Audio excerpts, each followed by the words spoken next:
Hi guys, welcome to I dream secrets of healthy lifestyle with చాణక్యలో ఈరోజు మనం మాట్లాడుకోబోయే topic ఏంటంటే మెయిన్గా బ్రెయిన్ ట్యూమర్స్. ఆ ట్యూమర్స్ అనేది ఎలా ఉంటాయంటే మనకు ఏదైనా హెడ్ఏక్ వచ్చిందంటే అరే నార్మల్ హెడ్ఏక్ కదా అని చెప్పేసి మనం సైలెంట్గా వదిలిపెట్టేస్తూ ఉంటాం. కానీ ఆ ట్యూమర్స్ చాలా తక్కువ సైజులో ఉన్నప్పుడు మన బ్రెయిన్లో మనం డిటెక్ట్ చేసామంటే వాటి వల్ల అంటే మనం చాలా కాంప్లికేషన్స్ నుంచి తప్పించుకోవచ్చు. ఒక క్వాలిటీ లైఫ్ అనేది కూడా మనం తీసుకొని ముందుకెళ్ళచ్చు కదా. మరి ఈ బ్రెయిన్ ట్యూమర్స్ని ఎలా డిటెక్ట్ చేయాలి అండ్ అది వచ్చినప్పుడు మనకు ఎలాంటి సిమ్టమ్స్ అనేది కూడా కనిపిస్తూ ఉంటుంది. అండ్ కేవలం ఈ బ్రెయిన్ ట్యూమర్స్ ఒక్కొక్క పార్ట్లో ఉంటుందా, లేకపోతే ఎక్కడెక్కడ మన బ్రెయిన్స్లో వస్తే ఆ కాంప్లికేషన్స్ అనేది ఎక్కువ ఉంటుందో, వీటన్నిటి గురించి కూడా ఈరోజు మనతో పాటు మాట్లాడడానికి senior consultant neuro and spine surgeon B S V Raju garu ఇప్పుడు మనతో పడినారు. మరి సార్ని అడిగి బ్రెయిన్ ట్యూమర్స్కి సంబంధించిన డౌట్స్ అన్నీ అడుగుదాం. Hi sir. Hi Chanakya. Sir ఎలా ఉన్నారు sir? Good, how are you? Good sir. And ఈరోజు మన ఈ పాడ్కాస్ట్ ద్వారా ప్రజలకు మనం ఏం చెప్పాలనుకున్నాం అంటే మెయిన్గా brain tumours and normal headaches, బ్రెయిన్కి సంబంధించి అంటే కొంతమంది ఆ లక్షణాలను కూడా గుర్తుపట్టడం అనేది కూడా కష్టంగా ఉంటుంది. అండ్ ఈవెన్ చిన్నపిల్లల్లో కూడా ఈ మధ్యకాలంలో కామన్ అయిపోతుంది. ఇవాళ ఎందుకు వస్తూ ఉంటుంది అనే దాని గురించి మనము ఇన్ డీటెయిల్గా యాజ్ ఏ న్యూరో సర్జన్గా సో మీరు చెప్తే ఇంకా బాగుంటుందని కోరుకున్నాను సార్. సో ఈ బ్రెయిన్ ట్యూమర్స్ అనేది సో ఈ మధ్యకాలంలో ఎక్కువ అవుతూ ఉన్నాయి. సో రీజన్ ఎందుకు? బ్రెయిన్ ట్యూమర్స్ అన్నవి రెండు రకాలుగా ఉంటాయండి. ఒకటి ఏంటంటే బ్రెయిన్ లోపల నుంచి గడ్డలు, రెండోది బ్రెయిన్ బయట నుంచి వచ్చే గడ్డలు, దాన్ని మెటాస్టసిస్ అంటారు. ఓకే.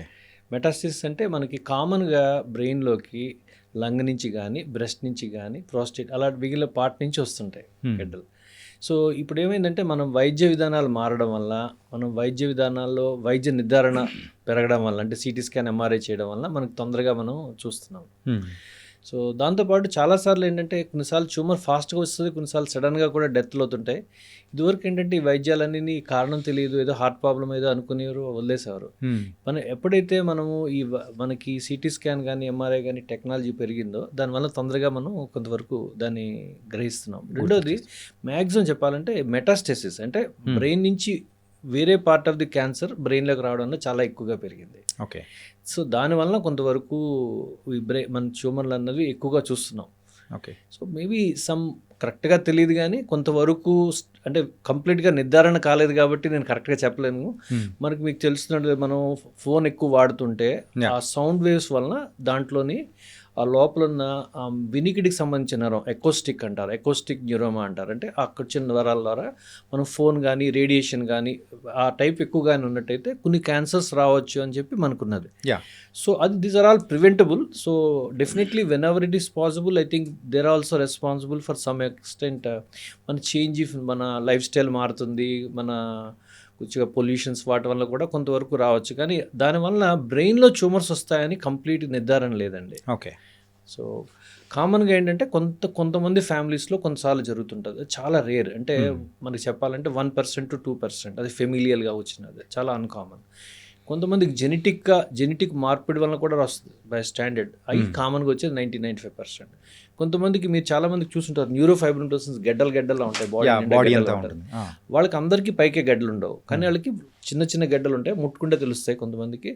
వాళ్ళల్లో మాత్రం ఈ బ్రెయిన్లో ట్యూమర్స్ అన్నవి చాలా సాధారణంగా చూస్తాం, అంటే 80-90% అన్నది. అంటే న్యూరోఫైబ్రోసిస్ అనేది కొద్దిగా సాధారణంగా వచ్చే జబ్బు, అంటే 1 in 3,000 లో ఆ జబ్బు చూస్తాం. ఇంకోటి ఏంటంటే అది ఆటోజోమల్ డామినెంట్, అంటే మన కణం కానీ మన పేరెంట్స్కి కానీ ఉంటే మనకి 50% పైన ఛాన్స్ ఉంది అది మనకి ఆ జబ్బు రావడానికి. ఓకే. అంటే ఇట్ విల్ బి ట్రాన్స్ఫరబుల్ అంటే మనం అంతే కదా, పేరెంట్స్ నుంచి ఇంకా మనకేమీ రాదు, పేరెంట్స్ నుంచి వస్తుంది. సో అది దాన్ని మనం అవాయిడ్ చేయలేం. Only thing some genetic counselling చేసుకుని మనకి ఆ టైంలో మనకి బేబీకి ఉన్నదా లేదా కనుక్కుని కావాలంటే ఎంటీపీ చేయడం కానీ, లేకపోతే మీరు అది చేయడం తప్పితే ఇంకో వేరే మార్గం లేదు దాన్ని మీరు ప్రివెంట్ చేయలేరు. అది డామినెంట్ జీన్, అంటే ఆ జీన్ కానీ ఒకవేళ కానీ ఉంటే అది ఇంకో దాన్ని డామినేట్ చేస్తుంది. అంటే మదర్ నుంచి ఫాదర్ నుంచి 2 క్రోమోజోమ్స్ వస్తాయి. ఒకసారి ఈ క్రోమోజోమ్లో కానీ అది ఉన్నట్టయితే, అంటే బేబీకి కానీ అది 50% ట్రాన్స్ఫర్ వస్తుంది కదా ఏదైనా సరే. ఆ 50% ట్రాన్స్ఫర్లో మనకు కానీ ఆ క్రోమోజోమ్ కానీ ఉన్నట్టయితే వాళ్ళకి డెఫినెట్గా వాళ్ళకి వస్తాయి. ఓకే. సో అది దాంట్లో ఉన్న గెడ్డలు ఓన్లీ మెదడులో రావాలని లేదు, లింపంలో రావచ్చు, చేతిలో నరాల్లో రావచ్చు, అలాగే ఈ చెప్పినట్టు ఎకోస్టిక్ న్యూరోనోమ్ అక్కడ రావచ్చు, కంటికి సంబంధించిన వాటిలో రావచ్చు, చాలా చోట్ల రావచ్చు. ఇంకా ఇంపార్టెంట్ ఏంటంటే వాళ్ళకి మల్టిపుల్గా కూడా రావచ్చు, రెండు వైపులా కూడా వస్తాయి. ఓకే. సడన్గా వినికిడి గది పోతుంది. మీరు ఇందాక అడిగారు కదా ఎందుకు కారణాలు అంటే రేడియేషన్ వల్ల కూడా కామన్గా కావచ్చు. రేడియేషన్ ఆ రేడియేషన్ అనేది is always a risk. Even నేను మన చెప్పినట్టు mobile radiation is can also be a risk. So మీరు ఇందాక అడిగిన దానికి ఏంటంటే అసలు ఎలా నిర్ధారించవచ్చు అన్నది. సో చాలా కామన్గా మనకి మెదడులో గడ్డలు ఉన్నది వచ్చేదేమో తనకి తలనొప్పి వల్ల ప్రజెంట్ అవుతాయండి. కానీ తలనొప్పి అనేది చాలా సాధారణమైన సమస్య. అంటే మనం ప్రతిరోజు అంటే అట్లీస్ట్ ప్రతి మనిషి కూడా at least once in a year కూడా ఒకసారి ఏదో టైంలో చేస్తుంటాం. కానీ హెడేక్ అనేది ఎప్పుడు ఇంపార్టెంట్ అంటే మీ తలనొప్పులు 1 or 2 months కానీ 2-3 months కానీ తగ్గకుండా ఉన్నట్టయితే, అది ప్రోగ్రెసివ్గా పెరుగుతున్నట్టు అంటే రోజు రోజుకి పెరుగుతున్నట్టయితే ఈ తలనొప్పితో పాటు చాలాసార్లు మీకు వాంతులు కానీ వికారం కానీ వస్తుంది. అది దాంతో అంటే ఇది ఏంటంటే దీన్ని చెప్పడం అంటే బ్రెయిన్లో ప్రెషర్ పెరుగుతుందని అర్థం అనమాట. దాంతోపాటు ఆ వికారంతో పాటు కొన్నిసార్లు కళ్ళు బయలు గమ్మడం కానీ, రెండు కింద కనిపించడం కానీ, రోజు రోజుకి చూపు తగ్గడం కానీ ఉంటుంది. సో చాలాసార్లు ఏమవుతుందంటే ఈ హెడేక్ ఏదైతే ఉన్నదో మీరు రాత్రి పడుకున్నప్పుడు బాగానే ఉంటుంది, ఎర్లీ మార్నింగ్ తలనొప్పితో లెగిసిపోయి వామిటింగ్ అవుతుంది. ఆ వామిటింగ్ అయ్యాక తర్వాత తలనొప్పి తగ్గుతుంది. ఈ టైప్ లక్షణాలు ఉంటే మాత్రం మీకు బ్రెయిన్ ట్యూమర్ ఉండడానికి చాలా ఎక్కువ అవకాశం. అంటే యూజువల్గా ఇప్పుడు వచ్చే హెడేక్స్లలో త్రూ స్ట్రెస్ వస్తుంది, అండ్ ఇంకా ఎక్కువ కొంచెం వెళ్ళిపోయారంటే మైగ్రేన్ అని చెప్పేసి అన్నీ వస్తున్నాయి. సో ఇలా అంటే ఎక్కువ సార్లు హెడేక్ వస్తుందంటే దాన్ని మనం ట్యూమర్గా అభివర్ణించే అవకాశాలు ఎంత % ఛాన్సెస్ ఉంటాయి సార్? ట్యూమర్ అనేది చాలా తక్కువ అండి. మీకు హెడేక్స్ ఉన్న వాళ్ళలో ఓన్లీ less than 1% ఉంటుంది. అంటే హెడేక్ లేని మనిషి అయితే ఉండరు. కానీ మీరు చెప్పినట్టు మైగ్రేన్ అలాంటివి అనుకుంటే 5 to 10% ఆఫ్ ది పీపుల్ సొసైటీలో ఉంటాయి. ఓకే. మైగ్రేన్ అనేది మీకు ఎలా వస్తుందంటే తలనొప్పి వచ్చినప్పుడు మీకు ఎపిసోడిక్గా వస్తుంది. చాలాసార్లు వాళ్ళకి ట్రిగర్ ఫ్యాక్టర్స్ ఉంటారు. అంటే మీకు టైంకి తినకపోతే, టైంకి పడుకోకపోతే, ఎక్కువ స్ట్రెస్ ఫీల్ అయితే, లేకపోతే ఎవరైనా మీతో గట్టిగా మాట్లాడితే, మీరు గట్టిగా మాట్లాడితే, పలానా ఫుడ్ తింటే, చీజ్ కానీ చాక్లెట్ కానీ తింటే, తలకు స్నానం చేసి వెంటనే మీరు వెంటనే డ్రై చేసుకోకపోతే, అలాగా మీకు చాలాసార్లు బ్రైట్ లైట్స్ కానీ లేకపోతే లౌడ్ సౌండ్స్ కానీ వింటే, so any kind of a mental are physical stress will trigger it. అది ఎపిసోడిక్గా ఉంటుంది, అంటే సడన్గా వస్తుంది. ఆ టైంలో లైట్ చూడలేరు, ఆ టైంలో వికారంగా కానీ వాంతి కానీ ఉంటుంది. అది వెంటనే మందులు వేసుకుంటే మీకు ఉపశమనాన్ని కలిగిస్తుంది. ఓకే, తగ్గిపోయే అది పేరెంట్స్లో కూడా చాలా మందికి అది హెడేక్స్ చూస్తాం. అంటే మీకు ఒకసారి మదర్కి కానీ ఫాదర్కి కానీ ఉన్నట్టయితే అది కామన్గా చూస్తాం. కామన్గా ఆడవాళ్ళలో ఎక్కువ చూస్తాము. మీకు అది ఏదైనా సరే ఒక 20, 30 years 40 years తర్వాత వచ్చి తర్వాత తగ్గిపోతుంటుంది తలనొప్పి. తర్వాత ఇంకా నెమ్మదిగా తగ్గిపోతుంది. సో ఎప్పుడైతే మీకు ఈ టైపు స్ట్రక్చర్డ్గా ఉన్నట్టు కానీ మీకే కానీ ఉన్నట్టు అదే మైగ్రేన్ ఎక్కే అవకాశం ఉంటుంది. కానీ మైగ్రేన్ మిమిక్స్ అంటాం. ఒకసారి మైగ్రేన్ కూడా మిమిక్ చేసే హెడేక్స్లా వస్తాయి. ఏవిఎమ్స్ అని వేరే కొన్ని అంటే రక్తపు సంబంధించిన గడ్డలు కానీ ఉన్నట్టయితే. అందుకే ఏదైనా చెప్పినట్టు ఒకసారి మీకు ఏదైనా సరే తలనొప్పి అనేది ఒక 2-3 నెలలతో తగ్గకపోయినా పెరుగుతున్నా, జస్ట్ నార్మల్గా మీరు ఒక తలనొప్పికి కానీ ఏదైనా ట్యాబ్లెట్ తీసుకున్నప్పుడు అది తగ్గకపోతున్నట్టయితే డెఫినెట్గా డాక్టర్ని కలిస్తే మంచిది. ఓకే. సో దట్ అట్లీస్ట్ మనము దాని మెయిన్ ఏంటంటే బ్రెయిన్ ట్యూమర్లో మెయిన్ ఇంపార్టెంట్ ఏంటంటే అన్నిటికంటే the key thing is early detection is the key.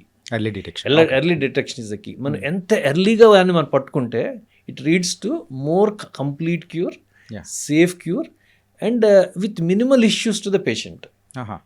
అది సో దాన్ని బట్టి ట్యూమర్ సైజ్ బట్టి స్ప్రెడ్ అయింది అదేనా దాన్ని బట్టి మీ టోటల్ అవుట్కమ్స్ ఉంటాయి. ఓకే. సో ఎర్లీ డిటెక్షన్ అనేది కూడా మనకు early detection is the key for success. Okay sir, ఈ మైగ్రేన్ అనేది ట్యూమర్స్గా మారే అవకాశాలు ఎంత % ఛాన్సెస్ ఉండదండి. మైగ్రేన్ మిమిక్స్ ఉంటాయి అంతే. మైగ్రేన్ అంటే తలనొప్పి మైగ్రేన్ లా అనిపిస్తుంది, బట్ లోపల చూస్తే గడ్డ ఉంటుంది అనమాట. ఓకే. మైగ్రేన్ అనేది తలనొప్పి కింద మారదు, కానీ మైగ్రేన్ లో రేర్ గా ఉన్నప్పుడు స్ట్రోక్ రావడం కానీ అలాంటివి వేరే జరుగుతాయి, వేరే ప్రాబ్లమ్స్. ఓకే. సో మైగ్రేన్ వలన మీకు వేరేగా రాదు, కానీ మైగ్రేన్ వల్ల క్వాలిటీ ఆఫ్ లైఫ్ తగ్గిపోతుంది. ఎందుకంటే సడన్గా మీరు ఒక ఫంక్షన్ కానీ ఒక యాక్టివిటీ కానీ చేయాలనుకుంటారు, సడన్గా మీకు హెడేక్ వస్తే yeah me ability to function అన్నది తగ్గిపోతుంది, పెర్ఫార్మ్ అన్నది తగ్గిపోతుంది. Yeah right. బ్రెయిన్ ట్యూమర్స్ విషయానికి వచ్చేటప్పటికి అది చిన్నపిల్లల్లో కూడా ఈ మధ్యకాలంలో మనం చూస్తూ ఉన్నాము. సో పెద్దవాళ్ళల్లో అంటే సో వాళ్ళకు వచ్చే లక్షణాలు ఎలా ఉంటాయో మీరు ఆల్రెడీ చెప్పారు. మరి చిన్నపిల్లలు అయితే వాళ్ళు ఎలా ఉన్నాయి ఏంటి అనేది వాళ్ళు ఎక్స్ప్రెస్ చేయలేరు. మరి అలాంటి టైంలో మనం ఎలా డిటెక్ట్ చేయొచ్చు? చాలా కష్టం అండి. అదే బ్రెయిన్ ట్యూమర్లో అదే చెప్తున్నాను. ఇప్పుడు మీకు చెప్పాను కదా, సైజ్ ఈజ్ ద అంటే early detection is the key. చిన్నపిల్లలు వాళ్ళు చాలాసార్లు తలనొప్పి అని చెప్పలేరు. బాగా చిన్నపిల్లలు అయితే దే బికమ్ ఇరిటబుల్. అంటే లెస్ దెన్ 1-2 years అంటే కంటిన్యూస్గా they refuse to take feeds. Yeah లేకపోతే ఆ బ్రెయిన్లో ప్రెషర్ పెరిగినప్పుడు వామితులు వస్తాయి. వాళ్ళు చాలాసార్లు వామిటింగ్ చేస్తుంటారు. కంటిన్యూస్గా కాన్సిస్టెంట్ క్రై ఇలా ఉంటుంది కంటిన్యూస్గా. ఎవరైతే అలాగున్నారో వాళ్ళని ఎర్లీ స్టేజ్లో మనం దాన్ని కానీ చూసుకున్నట్టయితే, వేరే లక్షణాలు కానీ ఏదైనా ఉన్నట్టయితే కొంతవరకు క్లినికల్ ఎగ్జామినేషన్ అంటే పేషెంట్ పరీక్ష చేసినప్పుడు కాళ్ళు చేతులు అన్నీ కదులుతున్నాయా, కళ్ళు పూర్తిగా కదులుతున్నాయా లేదా, అంటే బ్రెయిన్లో కానీ ప్రెషర్ ఉంటే కొంతమంది కిందకి వెళ్ళిపోతాయి కళ్ళు, దాన్ని సన్సెట్ సైన్ అంటారు, ఇలా కిందకి వెళ్ళిపోతాయి. ఓకే. ఆ బ్రెయిన్ ప్రెషర్ వల్ల కళ్ళు కిందకి వెళ్ళిపోతాయి. సో మనం వేరే లక్షణాల ప్రకారం మనం సస్పెక్ట్ చేస్తే మనం చేయగలం. కానీ ఇది మీరు చెప్పింది చాలా కరెక్ట్. ఏంటంటే చాలాసార్లు చిన్నపిల్లల్లో మనం వ్యాధి నిర్ధారణ చేసే టైపుకి గడ్డ పెద్దగా కనిపిస్తుంది, ఎందుకంటే చాలా కష్టం వాళ్ళకి. చాలాసార్లు వాళ్ళకి తలనొప్పి చెప్పాలని కూడా వాళ్ళ కమ్యూనికేషన్ కూడా రాదు వాళ్ళకి. ఎవరైతే ఒక చైల్డ్ కానీ మీరు చెప్పినట్టు ఒక 3rd year 4th year అంటే డిస్కంఫర్ట్ లాగానే చెప్తే వాళ్ళు అప్పుడు చెప్తారు. ఇంకొకటి ఏంటంటే బ్రెయిన్లో చిన్నపిల్లలకి పెద్దవాళ్ళకి డిఫరెన్స్ ఏంటంటే బ్రెయిన్లో 2 కంపార్ట్మెంట్స్ ఉంటాయండి. ఒకటి పైది సుప్రాటెంటోరియల్ అంటారు, అంటే తల పైది. రెండోది చిన్న మెదడు అంటారు, వెనకాతలు ఉండేది. నార్మల్గా పెద్దవాళ్ళలో వచ్చేది గడ్డలన్నీ కూడా అంటే నార్మల్గా మనకి 85% ఆఫ్ ది కంపార్ట్మెంట్ పెద్దది. పెద్ద అంటే బిగ్ బ్రెయిన్ అంటారు, ఇది స్మాల్ బ్రెయిన్ అంటారు, చిన్న మెదడు. చిన్న మెదడు ఓన్లీ కంపార్ట్మెంట్లో ఓన్లీ 15% ఉంటుంది. పెద్దవాళ్ళల్లో ఈ అంతా కూడా మనకి పై కంపార్ట్మెంట్లో ఉంటుంది, కింద కంపార్ట్మెంట్లో అంటే అక్కడ ఉన్నదంతా ట్యూమర్స్ అన్నీ కూడా చిన్నపిల్లలు ఎక్కువ వస్తాయి. ఆ వెనకాతల కంపార్ట్మెంట్ మనకి ఎందుకు కావాలంటే బాడీ బ్యాలెన్స్కి కావాలి, స్టెబిలిటీగా కావాలి, మనకి నడవడానికి కావాలి, కూర్చోడానికి కావాలి. సో ఎప్పుడైతే వెనకాతలు ఉన్న దానికి బ్యాలెన్స్ తగ్గిపోతుందో చాలామంది వాళ్ళు అస్తమాట పడిపోతుంటారు పిల్లలు. నడవడంలో కొద్దిగా వాళ్ళకి బ్యాలెన్స్ సరిగ్గా ఉండదు, తూలుతూ నడుస్తున్నాడు మా బాబు అంటారు అనమాట. అలాగా సో అలాగా దాన్ని బట్టి కొంతవరకు మనకి దాన్ని బట్టి తెలుస్తుంటాయి. దాన్ని బట్టి సో ఒకసారి మనకి ఆ సస్పెషన్ కానీ వచ్చినట్టయితే క్లినికల్ ఎగ్జామినేషన్ అంటే మనం పేషెంట్ని పరీక్ష చేసినప్పుడు నరాల్లో ఎక్కడెక్కడ ఏ పార్ట్ ప్రాబ్లం ఉన్నది అని మనకు అవగాహన వస్తుంది. దాన్ని బట్టి మనం ఒకసారి దాన్ని బట్టి ఎవరికి టెస్ట్ చేయాలి, ఎలా చేయాలి, ఎందుకంటే మీరు చెప్పినట్టు ప్రతి వాళ్ళకి టెస్ట్ చేయలేం కదా, కష్టం కాదు. సో దట్ మనకి క్లినికల్గా ఎవరికైతే అప్రాపరియేట్గా ఉన్న వాళ్ళకైతే మనం చేస్తే బాగా మనకు కరెక్ట్గా ఉంటుంది. ఇంకొక విషయం నేను చెప్పిన తలనొప్పితో పాటు ఎవరికైనా సరే ఫిట్స్ వచ్చినట్టయితే, న్యూ ఆన్సెట్ ఆఫ్ ఫిట్స్ అంటే చిన్నపిల్లల్లో చాలామందికి చిన్నపిల్లల నుంచి ఫిట్స్ వస్తాయి. తలనొప్పితో పాటు మిడ్ ఆన్సెట్ ఆఫ్ ఫిట్ అంటే వాళ్ళకు 30 years 40 years తలనొప్పి విత్ ఫిట్స్ కానీ వచ్చినట్టయితే వాళ్ళకి వెరీ లైక్లీ తీస్తుంది. అంతపాటు మెదడులో ప్రతి పార్ట్కి ఇంపార్టెంట్ ఫంక్షన్స్ ఉంటాయి. దాంట్లో బ్రెయిన్కి 3 ఇంపార్టెంట్ ఫంక్షన్స్ ఉంటాయండి. ఒకటి ఏంటంటే మన మాట శక్తి, తర్వాత మన వినికిడి శక్తి, అలా కాళ్ళు చేతుల శక్తి, కొంతవరకు చూపు శక్తి. దీస్ ఆర్ స్పెషల్ సెన్సెస్ అంటారు. ఇప్పుడు మెదడులో ఎడం వైపు ఈ ఫ్రంట్ పార్ట్లో మన స్పీచ్ పార్ట్ ఉంటుంది. అలాగే ఈ పార్ట్ రెండు వైపుల సైడ్ అంటే ఈ లెఫ్ట్ సైడ్ అయితే రైట్ సైడ్ రిప్రజెంట్ అవుతుంది, రైట్ సైడ్ అయితే లెఫ్ట్ సైడ్ అంటే మన కాళ్ళు చేతులు కదిలే శక్తి ఉంటుంది. వెనకాతల రెండు వైపులా మనకి కంటి శక్తి ఉంటుంది. ఓకే. ఈ వెనకాతల పార్ట్లో మనకి లోపల వినిపించే శక్తి ఉంటుంది. సో దీస్ అంతా ఇంటిగ్రేట్ అయి ఉంటాయి అన్నమాట బాడీలో. సో ఒకవేళ మీకు లెఫ్ట్ సైడ్ కానీ ట్యూమర్ ఉన్నట్టయితే రైట్ సైడ్ కాళ్ళు చేతులు బలం తగ్గుతుంది, అలాగా లెఫ్ట్ సైడ్ ఎక్కువ తలనొప్పి అనిపిస్తుంది. కొద్దిగా లెఫ్ట్ సైడ్ కానీ ముందు కానీ ఉంటే మన మాట తడబడడం కానీ వర్డ్ అంటే ముందులో అందరికీ మాట పడిపోదండి. స్ట్రోక్ వచ్చినట్టుంటే స్ట్రోక్ అంటే ఏదైనా ఈవెంట్ సడన్గా వస్తుంది. ఓకే. ఇది ఎలా ఉండదు, కొద్ది నెమ్మదిగా పెరుగుతుంటుంది. గడ్డ అనేది నెమ్మదిగా పెరుగుతుంది కాబట్టి కొద్దిగా స్లోనెస్, కొద్ది నెమ్మదిగా మాట్లాడుతున్నట్టు. వర్డ్ ఫైండింగ్ డిఫికల్టీ అంటే సరిగ్గా వర్డ్ తడబడతారు. లేకపోతే కొద్దిగా కొంతమందికి స్లరింగ్ ఆఫ్ ద స్పీచ్, మొద్దుబారడంగా కానీ ఆ కమ్యూనికేషన్లో కష్టం వస్తుంది వాళ్ళకి. చెప్పడానికి కొద్దిగా స్లోగా మాట్లాడుతుంటారు. అంటే కొంతమంది వయసుతో పాటు కొంచెం స్లో అవుతారు. But when you combine everything then will understand. Okay. అలాగా మనకి వెనకాతల పార్ట్లో కానీ ఉన్నట్టయితే వాళ్ళకి చూపులో ఎఫెక్ట్ అవుతుంది, ఆహా. చూపులో ఎఫెక్ట్ అవుతుంది. అలాగే మీరు ఈ సైడ్ పార్ట్లు ఉన్నట్టు కాళ్ళల్లో చేతిలో కూడా బలం తగ్గుతుంటుంది. సో ఆ సిమ్టమ్స్కి తగ్గట్టు మనము ట్యూమర్ ఎక్కడ ఫామ్ అయిందో కూడా ఎగ్జాక్ట్లీ కరెక్ట్. మీరు మన what we can do is మీరు పేషెంట్ వ్యాధి నిర్ధారణ ప్రకారం మీరు అవుట్ పేషెంట్లో మీరు చెప్పిన దాని ప్రకారం గెడ్డ ఉన్నదా, గెడ్డ ఉంటే ఎక్కడున్నదని కూడా మనకు అవగాహన వచ్చేస్తుంది. ఓకే. సో అప్పుడు మనం ఎలాంటి టైప్ టెస్ట్ చేయాలి, ఏ టైప్ ఎంఆర్ఐ చేయాలి, ఎక్కడ ఏ పార్ట్ని కాన్సన్ట్రేట్ చేయాలని చెప్పి మన రేడియాలజిస్ట్కి చెప్తే వాళ్ళు దాన్ని బట్టి ఆ పార్ట్ని ఇంకా బాగా చేస్తారనమాట. దీంతో పాటు ఏంటంటే మెదడుకి మెయిన్ ఫంక్షన్ ఏంటంటే మన మేబీ మీరు అర్థం చేసుకున్నట్టయితే చిన్నపిల్లలకి పెద్దవాళ్ళకి డిఫరెన్స్ ఏంటంటే మనకి ఒక జ్ఞాపక శక్తి ఉంది, ఒక మెమరీ ఉంది, కొద్దిగా అర్థం అవుతుంది, దీని పలానా పేరు ఇదిలా ఉంది. So what is the knowledge you acquired over the last 20-30 years makes a difference between adult and child. So ఇదంతా మెమరీ అంతా మన బాడీలో అంతా రిస్టోర్ అయిపోయి ఉంటుంది. So how it is been like ఇవన్నీ కూడా స్లోగా తగ్గిపోతుంటాయి. మెంటల్ ఫంక్షన్స్ అన్ని స్లోగా తగ్గిపోతుంది. ఎందుకంటే ఆ గడ్డ పెరిగే కొద్దీ నార్మల్ మెదడుని కూడా ఒత్తిడిలో ఉంటుంది. బ్రెయిన్ అనేది క్లోజ్డ్ స్పేస్ అండి. అది ఇప్పుడు మనకు ఒక గడ్డ చేతిలో వచ్చింది, కాల్లోకి వచ్చింది, పొట్టలో అంటే చాలా స్పేస్ ఎక్కువ ఉంటుంది. పొట్ట చాలా తెలియదు కానీ చాలా ఎక్స్పాండ్ అవుతుంటుంది. అలా బ్రెయిన్లో అన్నది అంత క్లోజ్డ్ క్యావిటీ. ఆ బ్రెయిన్ పైన అంతా పుర్రు ఉంటుంది కాబట్టి ఇట్ ఈస్ అన్ఫర్గివింగ్. వాపు కానీ పెరిగితే లేకపోతే గడ్డ కానీ పెరిగితే కొంతవరకు నార్మల్ మెదడు ఒత్తిడిలోకి పోతుంది. కానీ దానికి ఇంకా కాంపన్సేటరీ మెకానిజం లేదంటే bone is very hard, it will not give anything. ఒకసారి చెప్పాలంటే ఒక ప్రెషర్ కుక్కర్లో ఒక స్టీల్ వెజల్ దాంట్లో ఏదైనా పెరుగుతూ ఉందంటే లోపల సంథింగ్ కరెక్ట్గా చెప్పారు. కరెక్ట్గా that is exact analogy. Okay. Whatever when it is been happening మీరు స్లోగా పెట్టారనుకోండి అది యాక్చువల్ కుక్కర్ ఎక్కువ టైం ఉంటుంది. మీరు ఫాస్ట్గా కానీ హై టెంపరేచర్ పెట్టారనుకోండి ఫాస్ట్గా వస్తుంది. అలాగే క్యాన్సర్ అనేది ఫాస్ట్గా వస్తుంది. అటు బాడీ కాంపన్సేషన్స్ ఉండవు. అంటే ఎప్పుడైతే గడ్డ నెమ్మదిగా పెరుగుతుంది అనుకోండి, చాలాసార్లు యాక్చువల్లీ నిన్న కూడా ఒక పేషెంట్ చూసాను. వాళ్ళకి పేషెంట్కి ఏమి సిమ్టమ్, ఓన్లీ 1 month సిమ్టమ్స్. లోపల గడ్డ ఆల్మోస్ట్ క్రికెట్ బాల్ అంత సైజ్ ఉంది. అంత ఫాస్ట్ ర్యాపిడ్ గ్రోత్ ఉంటుందా? అంటే స్లోగా వచ్చింది కానీ పేషెంట్ కంప్లైంట్ చేసే శక్తి లేదు వాళ్ళకి. ఓకే. వాళ్ళకి కంప్లైంట్ చేసే శక్తి లేదు. ఆ కంప్లైంట్ చేయలేదు వాళ్ళు, అడ్జస్ట్ అయిపోయి చేసుకున్నారు. టు ద పాయింట్ నౌ వాళ్ళకి తలనొప్పితో పాటు 2 కళ్ళు పడిపోయినాయి. అంటే బ్రెయిన్లో ప్రెషర్ వలన కంటి మీద ఎఫెక్ట్ పడుతుంది, కంటి నరం మీద ప్రెషర్ పడుతుంది. ఆ బ్రెయిన్ ప్రెషర్ వలన అంటే కంటి నరము, కంటిలో ఉన్న బ్యాక్ నరము బ్రెయిన్ కంటిన్యూషన్ ఉంటాయి. ఎందుకంటే eyes are also continuation of the nervous system. Okay.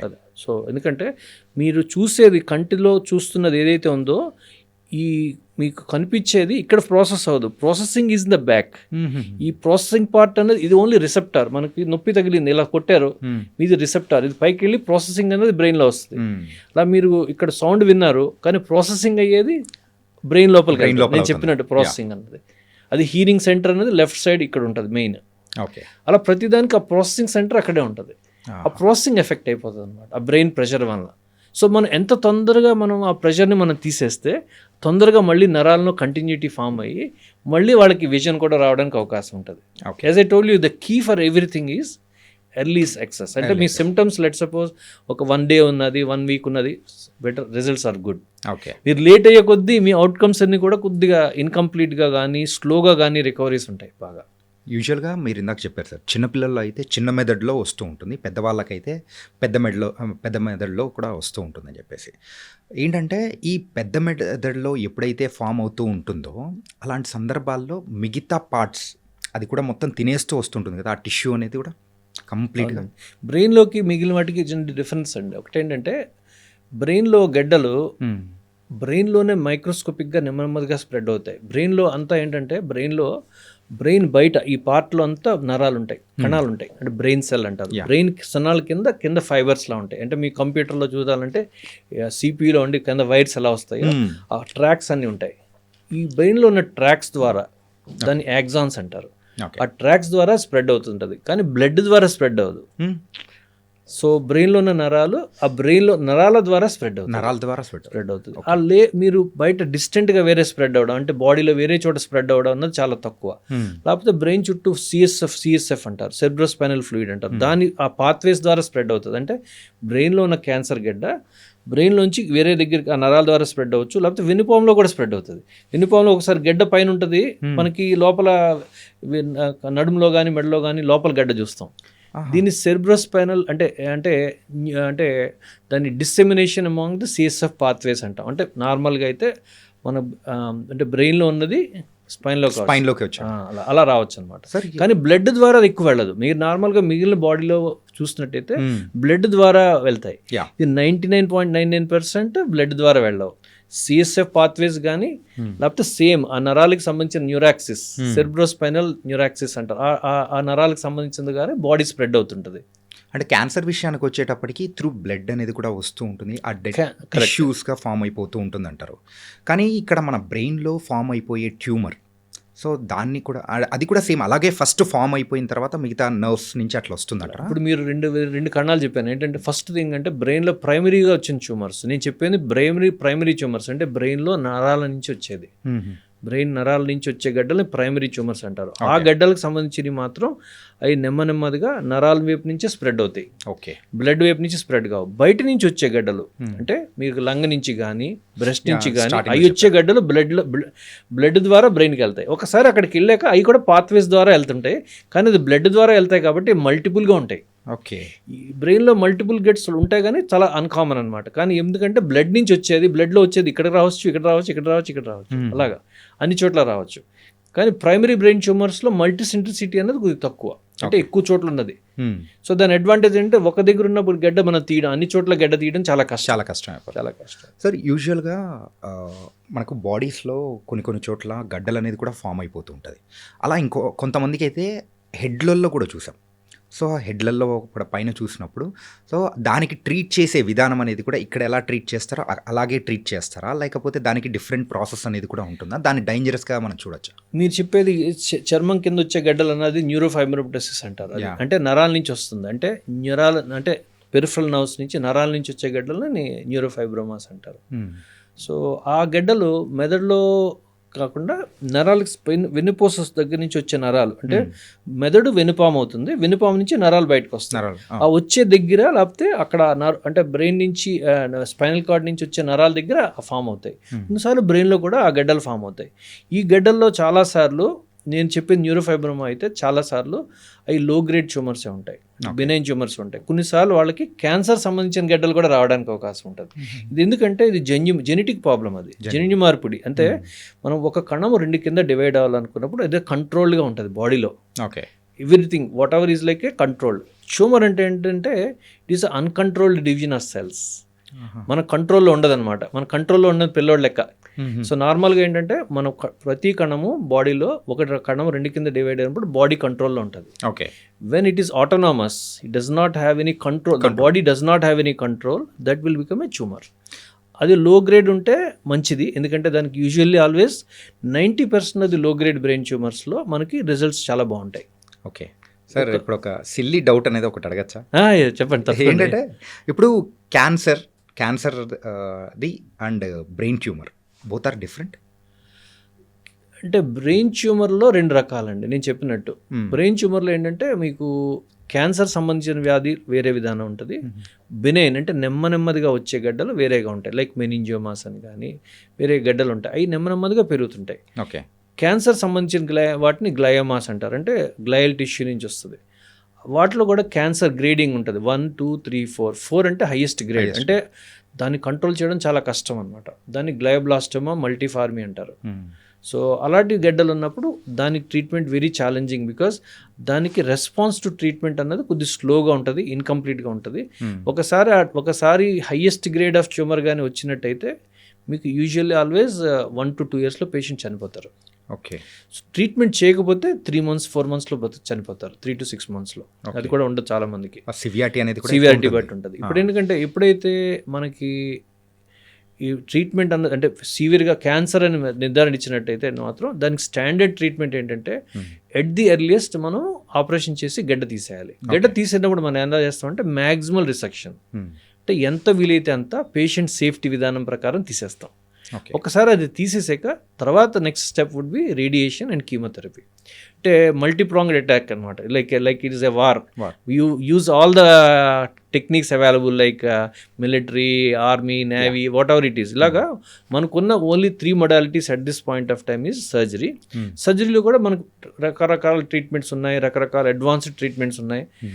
అలాగే రేడియేషన్, దాంట్లో కూడా రకరకాల ట్రీట్మెంట్స్ ఉన్నాయి, కీమోథెరపీ. ఈ మూడింటిని కూడా వాడతాం. అన్నీ కూడా వాడడం వలన మనం ట్యూమర్ని ఫస్ట్ తీసేస్తాము, తర్వాత will control it by radiation and chemotherapy. దాంట్లో కూడా వ్యాధి ఒకసారి మనం ట్యూమర్ తీసాక దాన్ని బయాప్సీకి పంపించి దాని స్పెషల్ స్టెయినింగ్స్ ద్వారా మనం డయాగ్నోసిస్ కనుక్కుంటాం ఏ టైప్ గెడ్డ అన్నది. అందరూ you cannot label everybody at the same thing కదా అలా. So every tumour is different and response to treatment differs upon individual to individual.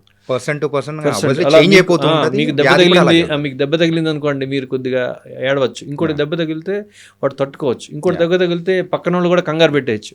అలాగా బ్రెయిన్ రెస్పాన్స్ టు ట్యూమర్ అన్నది డిఫరెంట్ ఉంటుంది, రెస్పాన్స్ టు ట్రీట్మెంట్ అనేది different ఉంటుంది. మనం చేయగలిగింది standard ఏంటంటే maximal resection at the earliest, as safe as possible. Okay, then you take it for biopsy and do a special staining. ఆ special staining వల్ల మనకు వ్యాధి నిర్ధారణ తెలియడమే కాకుండా దాని గ్రోత్ పొటెన్షియల్ అంటే ఎంత పెరుగుతుంది, మళ్ళీ వచ్చే అవకాశం ఉందా, అది అసలు biopsy. If you really ask me, biopsy is everything. దానివల్ల మీకు మీ ప్రోగ్నోసిస్, మీ అవుట్కమ్, రెస్పాన్స్ టు ట్రీట్మెంట్, మీకు రఫ్గా మీకు ఆ బయాప్సీ వచ్చాక మీరు ఎన్ని రోజులు బతుకుతారు, అసలు కంప్లీట్ క్యూర్ ఉంటుందా అని కూడా తెలిసిపోతాయి. ఓకే, సో మనం ఎంఆర్ఐలో చేసిన దాంట్లోని వాటిలోని మనకి ఆ డయాగ్నోసిస్ పాసిబిలిటీ తెలుస్తుంది, 90-95% అని తెలుస్తుంది. ఈ బయాప్సీ వల్ల మనకి మొత్తం కంప్లీట్గా తెలుస్తుంది. దాంట్లో ఎస్పెషల్లీ కొత్త విధానాలు వచ్చినాయి వాటిలో, ఇమ్యూనోహిస్టోకెమిస్ట్రీ అని స్పెషల్ స్టెయినింగ్స్ వల్ల ఆ కణం ఏ కణం నుంచి వచ్చింది, దాని మాలిక్యులర్ జెనెటిక్స్ కూడా తెలుస్తుంది. దానివల్ల అంటే జెనెటిక్లో కానీ మార్పుడు ఉన్నదా లేదా, దీని ఇలా ఉన్న వాళ్ళకి ఎలా రెస్పాండ్ అవుతుంది, కొన్ని స్టెయినింగ్స్ వల్ల ఏ డ్రగ్ వల్ల ఎఫెక్ట్ అవుతుంది, కొంతమందికి అది కూడా తెలుస్తుంది. అంటే రెస్పాన్స్ టు కీమోథెరపీ కూడా మనం ప్రిడిక్ట్ చేయగలుగుతాం. ఓకే.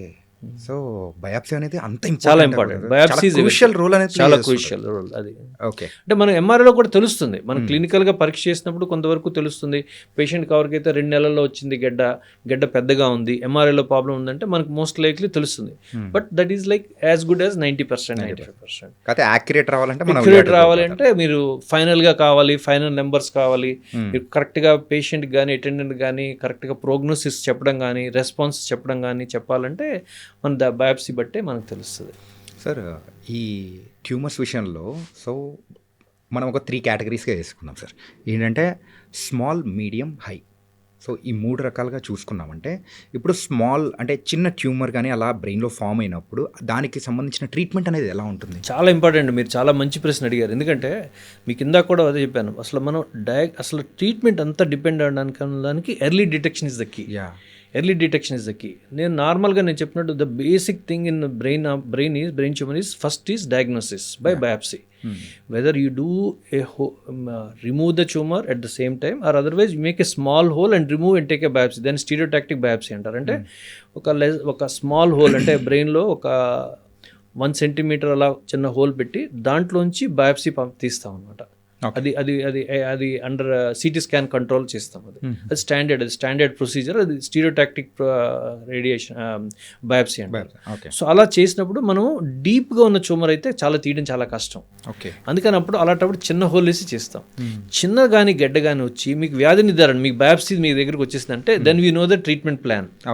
ఓకే, చిన్నగా ఉన్న వాళ్ళకి మీకు రేడియేషన్ అనేది ఏంటంటే, చాలామంది రేడియేషన్ చాలా సింపుల్ అనుకుంటారు, లేకపోతే ఇన్నాషియస్ అంటే సేఫ్ అనుకుంటారు. కాదు, radiation is a powerful kind of a delivery of energy where it will kill a cell.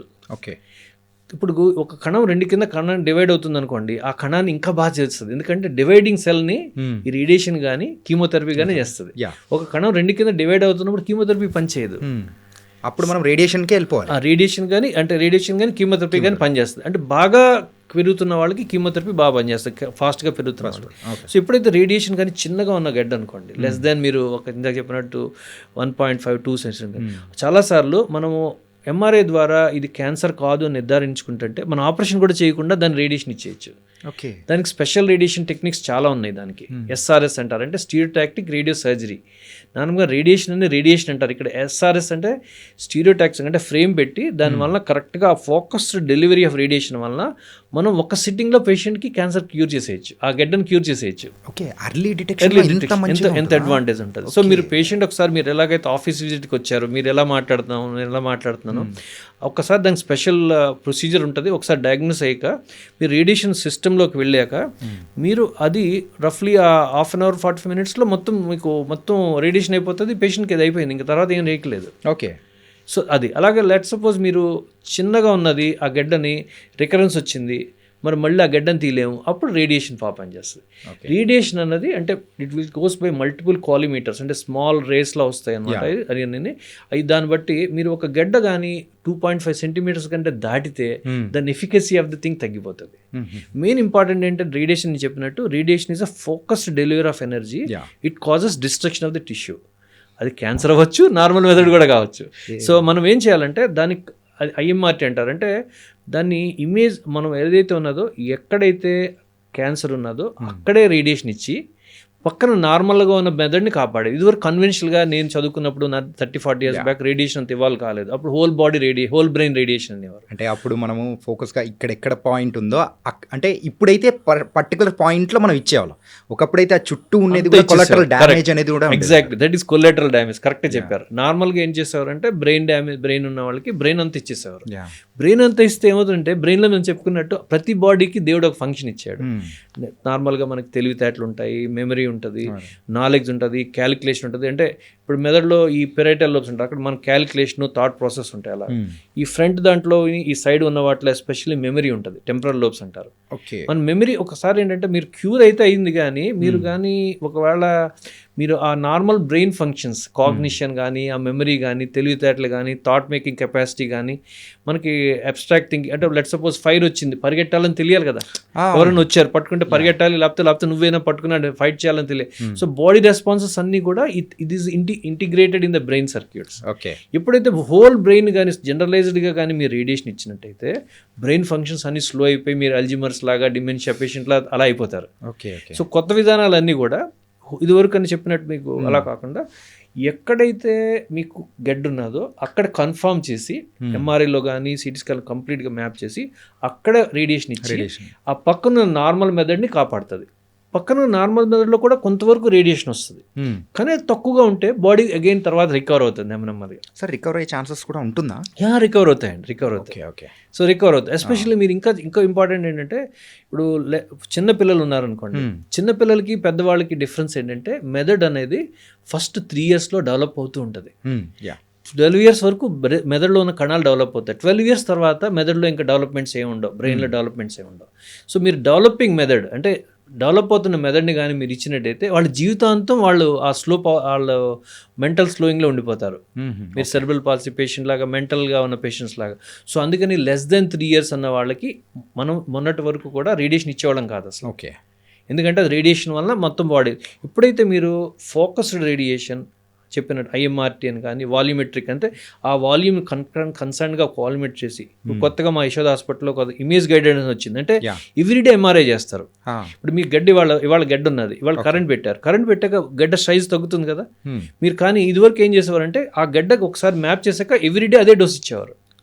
ఇప్పుడు ఏం చేస్తారంటే ఎవ్రీడే ఎంఆర్ఐ చేసి ఆ ష్రింక్ అయిన దాని ప్రకారం మళ్ళీ దాన్ని ఎంఆర్ఐ చేసి మళ్ళీ కన్ఫర్మ్ చేసేస్తారు.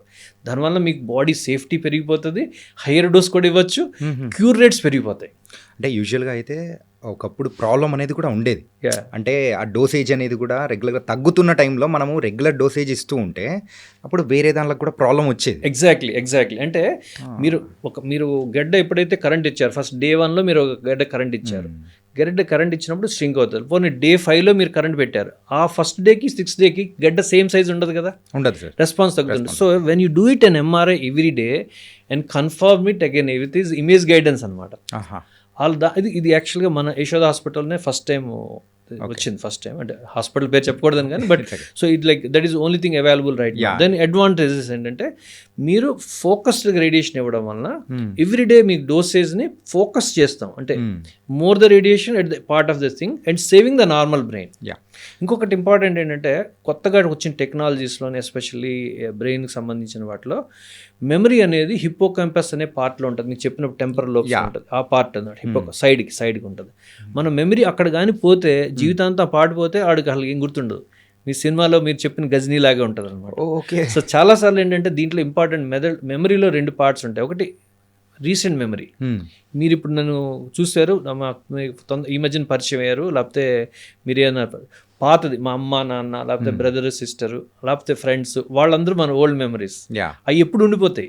చాలాసార్లు అంటారు మా చాలా బాగుందండి, ఆయన చాలా మెమరీ ఉంది, మా డేట్ ఆఫ్ బర్త్ గురించి చెప్తాడు, ఆయన మ్యారేజ్ డే చెప్తాడు. అది ఇంపార్టెంట్ కాదు. వాట్ ఈస్ రీసెంట్ అన్నది ఇంపార్టెంట్. ఆ రీసెంట్ అన్నది ఆ రిజిస్ట్రేషన్ ఫైల్స్ పోతున్నాయి. మీ మెదడులో ఏదైతే ఉందో everything is registered like a computer in a form of different folders, different files. రీసెంట్గా వచ్చిన ఫోల్డర్స్ మాత్రం డిలీట్ అయిపోతున్నాయి.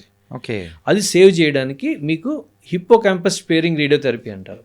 మెయిన్ ఫంక్షన్ మెమరీ కదా, క్వాలిటీ ఆఫ్ లైఫ్ పడిపోతుంది. మీరు ఫర్ ఎగ్జాంపుల్ మీతో పాటు మీ బ్రదర్ సిస్టర్ ఉంటారు, లేకపోతే అంటే అలాగా లవ్డ్ వన్స్ ఎవరు ఉంటారు, వాళ్ళు మీతో పాటు ఉంటారు కానీ వాళ్ళు వేరే లోకంలో ఉంటే మీకు వాళ్ళ క్వాలిటీ ఆఫ్ లైఫ్ ఉండదు కదా. సో అందుకని ఈ హిప్పోకాంపస్ కానీ సేవ్ చేసి అదర్ పార్ట్స్ బ్రెయిన్కి వస్తుంది, అప్పుడు వాళ్ళ క్వాలిటీ ఆఫ్ లైఫ్ పెరుగుతుంది. So the entire life it is basically is channel to improve your quality of life and try to target the tumour. What is the culprit? And advanced technologies విషయానికి వచ్చేటప్పటికి there is lot of things. చాలా ఇప్పుడు ఇదివరకు మేము అంటే నేను 1993 to 95 నేను చదువుకున్నాను న్యూరో సర్జరీ న్యూస్లోనే. సో అప్పటికి ఇప్పటికి అసలు సంబంధం లేదు. అప్పుడు ఏదైతే ఒక ప్రొసీజర్ అన్నది అంటే లిమిటెడ్గా రిపోర్ట్ అవుతుందో ఇప్పుడు ప్రతి చోట్ల ప్రతి హాస్పిటల్లో మన హైదరాబాద్లో చూసుకున్నట్టంటే అట్లీస్ట్ 10 to 15 హాస్పిటల్స్లో స్టాండర్డ్గా అన్ని ఫెసిలిటీస్ ఉన్నాయి. అంటే లైక్ మీకు చెప్పే ఇందాక రేడియేషన్ ఏదైనా అయితేందో ఎవ్రీడే చేస్తున్నట్టు ఇప్పుడు ఇంట్రాపరేటివ్ ఎంఆర్ఐ కూడా ఉంది. అంటే ఎంఆర్ఐ ఆపరేషన్ చేసి ఆపరేషన్ అప్పుడే మళ్ళీ మనం ఎంఆర్ఐ చేసి గడ్డ పూర్తిగా తీసామా లేదా, ఎక్కడైనా ప్రాబ్లం ఉందా, ఇంపార్టెంట్ స్ట్రక్చర్ ఏమైనా ఉందా, అది తీయచ్చా లేదా చూసుకుని మళ్ళీ ప్రాసెస్ని మనం మళ్ళీ అనస్థీషియా నుంచి మళ్ళీ తీసుకొచ్చి మళ్ళీ కంప్లీట్ చేస్తాం. ఇప్పుడు ఏంటంటే మనం గడ్డని మీ ఇందాక చెప్పాను ఒకటి మ్యాక్సిమల్ సేఫ్ రిసెక్షన్, అంటే ఎంత వీలైతే అంతవరకు పేషెంట్కి ఎడిషనల్గా కాంప్లికేషన్ రాకుండా ఉండేలాగా మనం చేయాలంటే ఇది ఎడిషనల్ ఫీడ్బ్యాక్ అనమాట. మన నాలెడ్జ్ కాకుండా మన అడ్వాన్స్డ్ మైక్రోస్కోపే కాకుండా మనం ఆ గడ్డకి ఎంత రిలేషన్స్ ఉన్నది లైవ్గా తెలుస్తుంది. మీరు లైవ్గా అంటే మీరు స్విగ్గీ జొమాటో చూసుకున్నట్టు ఎలాగున్నదో చూసుకున్నట్టు మళ్ళీ లైవ్గా గడ్డ ఎక్కడ ఉన్నది, నేను ఎంత తీసాను ఎంత తీయలేదని మనకు ఒక ఐడియా వస్తుంది. సో దాట్ మళ్ళీ పేషెంట్కి రెండోసారి చెప్పడం కానీ లేకపోతే లేకుండా అదే చేసేస్తుంది. ఇంకోటి చెప్పినట్టు మన కరెంట్ రేడియేషన్ అన్నది గడ్డ ఎంత చిన్నగా ఉంటే అంత ఎఫెక్టివ్గా పనిచేస్తుంది. నేను యాజ్ ఎ సర్జన్ నేను ఎంత మ్యాక్సిమం తీసేసి ఎంత చిన్న గడ్డ నేను ఆ రేడియోథెరపిస్ట్కి ఇస్తే వాళ్ళకి అంత easy, so that they will do in a better job. అలాగే ఇప్పుడు ఎవరైనా సరే ఇప్పుడు గడ్డ కూడా తక్కువగా ఉన్నది అనుకోండి, అప్పుడు కీమోథెరపీ కూడా బాగా పనిచేస్తుంది. ఎక్కువగా గడ్డ కానీ క్వాంటిటీ వాల్యూమ్ ఎక్కువగా ఉన్నట్టయితే అంటే మనకి ఎఫెక్ట్ ఉంటుంది. So everything depends upon the things. ఇప్పుడు మనం సర్జరీలో కూడా అలాగే మనం ఫ్లోరసిన్ అనే డై ఇస్తాము. ఆ డై ఇస్తే అది ఫ్లోరసెంట్గా ఎల్లోగా బ్రైట్గా వస్తుంది. And it tells it is all tumour, so that I can remove the tumour without damaging everything.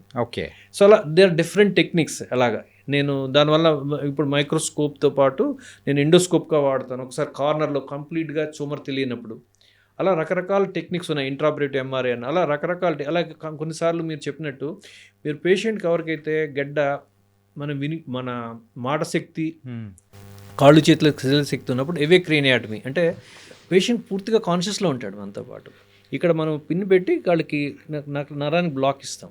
కొన్ని స్పెషల్ అనస్థీషియా ద్వారా పేషెంట్ పూర్తిగా పెయిన్ తగ్గిపోతుంది కానీ కాన్షియస్గా మాట్లాడుతుంటారు. అంటే ఇప్పుడు అంటే ఇలా మాట్లాడుతున్నప్పుడే సర్జరీ అనేది కూడా జరిగిపోతుంటుంది. సో మన ఆపరేషన్ అప్పుడు కూడా మనకి మీరు కాళ్ళు ఎత్తండి, చేతులు ఎత్తండి, మాట చెప్పండి, లేకపోతే కంటిన్యూస్గా మీ పేరేంటి 1 2 3 4 అంటే ఎక్కడైతే నాకు తెలుస్తుంది కదా మనకు బ్రెయిన్లో ఎంఆర్ఐ ప్రకారం మనం ఓపెన్ చేసిన దాని ప్రకారం మనకి బ్రెయిన్లో మనం స్పీచ్ ఏరియా దగ్గర ఉన్నామా, కాళ్ళు చేతులు కదిలే దగ్గర ఉన్నామా, అలాగా మనం విజన్ అంటే కనిపించే విధంగా అన్నీ తెలుస్తాయి. అప్పుడు ఆ టెస్ట్ని మనం చేస్తాం. ఎవరైతే ఎస్పెషల్ చిన్నపిల్లలు ఉన్నారనుకోండి, లెట్స్ బాగా చిన్నపిల్లలు వాళ్ళు కోఆపరేట్ చేయలేరు అనుకోండి, అప్పుడు బ్రెయిన్ మ్యాపింగ్ చేసి ఆ బ్రెయిన్లో మనం స్టిమ్యులేట్ చేసి దాన్ని బట్టి ఆ కరెంట్ ప్రకారం మనం దేనికి దగ్గరలో ఉన్నామో తెలిసిపోతుంది. ఓకే. ఓకే. బ్రెయిన్ మ్యాపింగ్ అనేది కోఆపరేట్ చేయని వాళ్ళకి, చిన్న పిల్లలు ఉన్న వాళ్ళకి మనం బ్రెయిన్ మ్యాపింగ్ వాడతాం.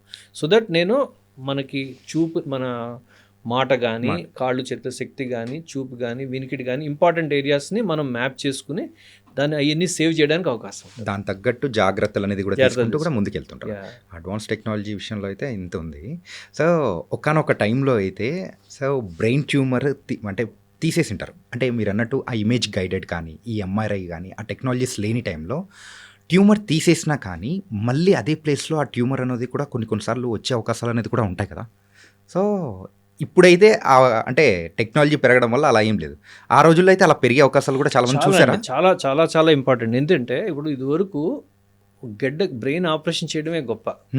సో అది ఆపరేషన్ చేయడానికి పరికరాలన్నీ కూడా మార్పులు ఉన్నాయి. అంటే మేము ఫిజికల్గా, మెంటల్గా బ్రెయిన్లో స్కల్లో హోల్ చేయాలంటే దానికి డ్రిల్ చేసి చేయాలి. ఇప్పుడు అలాంటి ఏం అవసరం లేదు. అంతా కూడా మీకంతా మనకి నార్మల్గా మనకి వుడ్ కట్ చేసినప్పుడు కట్టర్ ఎలా ఉంటుందో అలాగా కట్టర్స్ ఉంటాయి అన్నీ. సో మీకు బ్రెయిన్ స్కిన్ ఓపెన్ చేసిన దగ్గర నుంచి స్కల్ అన్నది 20-30 మినిట్స్లో తీసేస్తాం. ఇదివరకు స్కల్ ఓపెన్ చేయడానికి మనకి 45 మినిట్స్ 1 అవర్ పట్టేది. ఇప్పుడు ఆ ప్రాసెస్ అంతా కూడా ఇదంతా మెటల్గా అంటే మనకు వచ్చిన సిస్టమ్స్ ప్రకారం స్పెషల్ డ్రిల్ బోన్ అంతటిని కూడా మనం 5-10 మినిట్స్లో తీసేయచ్చు. సో ఆపరేషన్ టైం తగ్గిపోతుంది. ఎప్పుడైతే తగ్గిపోతుందో మన ఎనస్థీషియా తగ్గిపోతుంది. మనకి ఫోకస్ అనేది మెయిన్ ఆపరేషన్, బ్రెయిన్ ఆపరేషన్ అనేది దాంట్లో పెరుగుతుంది. ఇప్పుడు మైక్రోస్కోప్స్ కూడా ఇదివరకు ఉన్న మైక్రోస్కోప్కి ఇప్పటికి దాని మ్యాగ్నిఫికేషను, ఇల్యూమినేషను, స్ట్రెంగ్త్, దాంట్లో ఇంటిగ్రేషను, అంటే మనకి మైక్రోస్కోప్ ద్వారా మనకి లోపలున్న స్పెషల్ టెస్ట్లన్నీ, అంటే నేను చెప్పినప్పుడు కాళ్ళు చేతులు కదిలేదు శక్తి అంటారు దాన్ని డిటిఏ అనే డిఫ్యూజన్ టెన్సార్ ఇమేజింగ్ అంటారు. దాని ద్వారా మనం మైక్రోస్కోప్లో ఆ గడ్డను కూడా ఇంటిగ్రేట్ చేస్తుంది. ఇంపార్టెంట్ స్ట్రక్చర్స్ ఎలా ఉన్నాయి దానికి కొత్తగా వచ్చిన టెక్నాలజీస్ ప్రకారం. The microscopes itself are costing around 5 to 10 crore rupees. So ఇప్పుడు ఉన్న మైక్రోస్కోప్స్ కూడా అన్నీ కూడా రఫ్లీ మీకు ఒక 2 to 3 crores ఉంటాయి. కార్పొరేట్ హాస్పిటల్లో ఏదైనా సరే మైక్రోస్కోప్స్ చాలా ఉంటాయి. దానివల్ల ఏంటంటే మనకి చాలా మైక్రోస్కోపిక్గా కనిపించే ట్యూమర్ను కూడా సేఫ్గా తీయడానికి, ఒకవేళ దానికైనా ఒక రక్తనాళం కానీ ఇంపార్టెంట్ స్ట్రక్చర్ ఉంటే దాన్ని డ్యామేజ్ చేయకుండా తీయడానికి అవకాశం ఉంటుంది. సో ఇది మైక్రోస్కోపిక్ ప్రొసీజర్ అనేది కొంచెం స్లోగా ఉంటుంది. మనకు కనిపించిందంతా ఫాస్ట్గా తీయడం. మైక్రోస్కోపిక్ ప్రొసీజర్ కొద్దిగా స్లోగా, నెమ్మదిగా ఉంటుంది. When you know more and more will go slow and అంటే మోర్ అండ్ మోర్ స్టడీ. ఎవరికైనా బాగా చదువుకున్న వాడికి ఇంకా స్లోగా ఉంటాడు అన్నట్టు. సో మైక్రోస్కోప్లో అడ్వాంటేజ్ ఏంటంటే it is a much more safer and smoother way of doing things, so that once your brain operation can be done much safely, more completely, more precisely. దానివల్ల కాంప్లికేషన్స్ టైం తగ్గుతుంది, bleeding అలాంటివి లేకుండా ఉంటాయి, damage లేకుండా ఉంటుంది.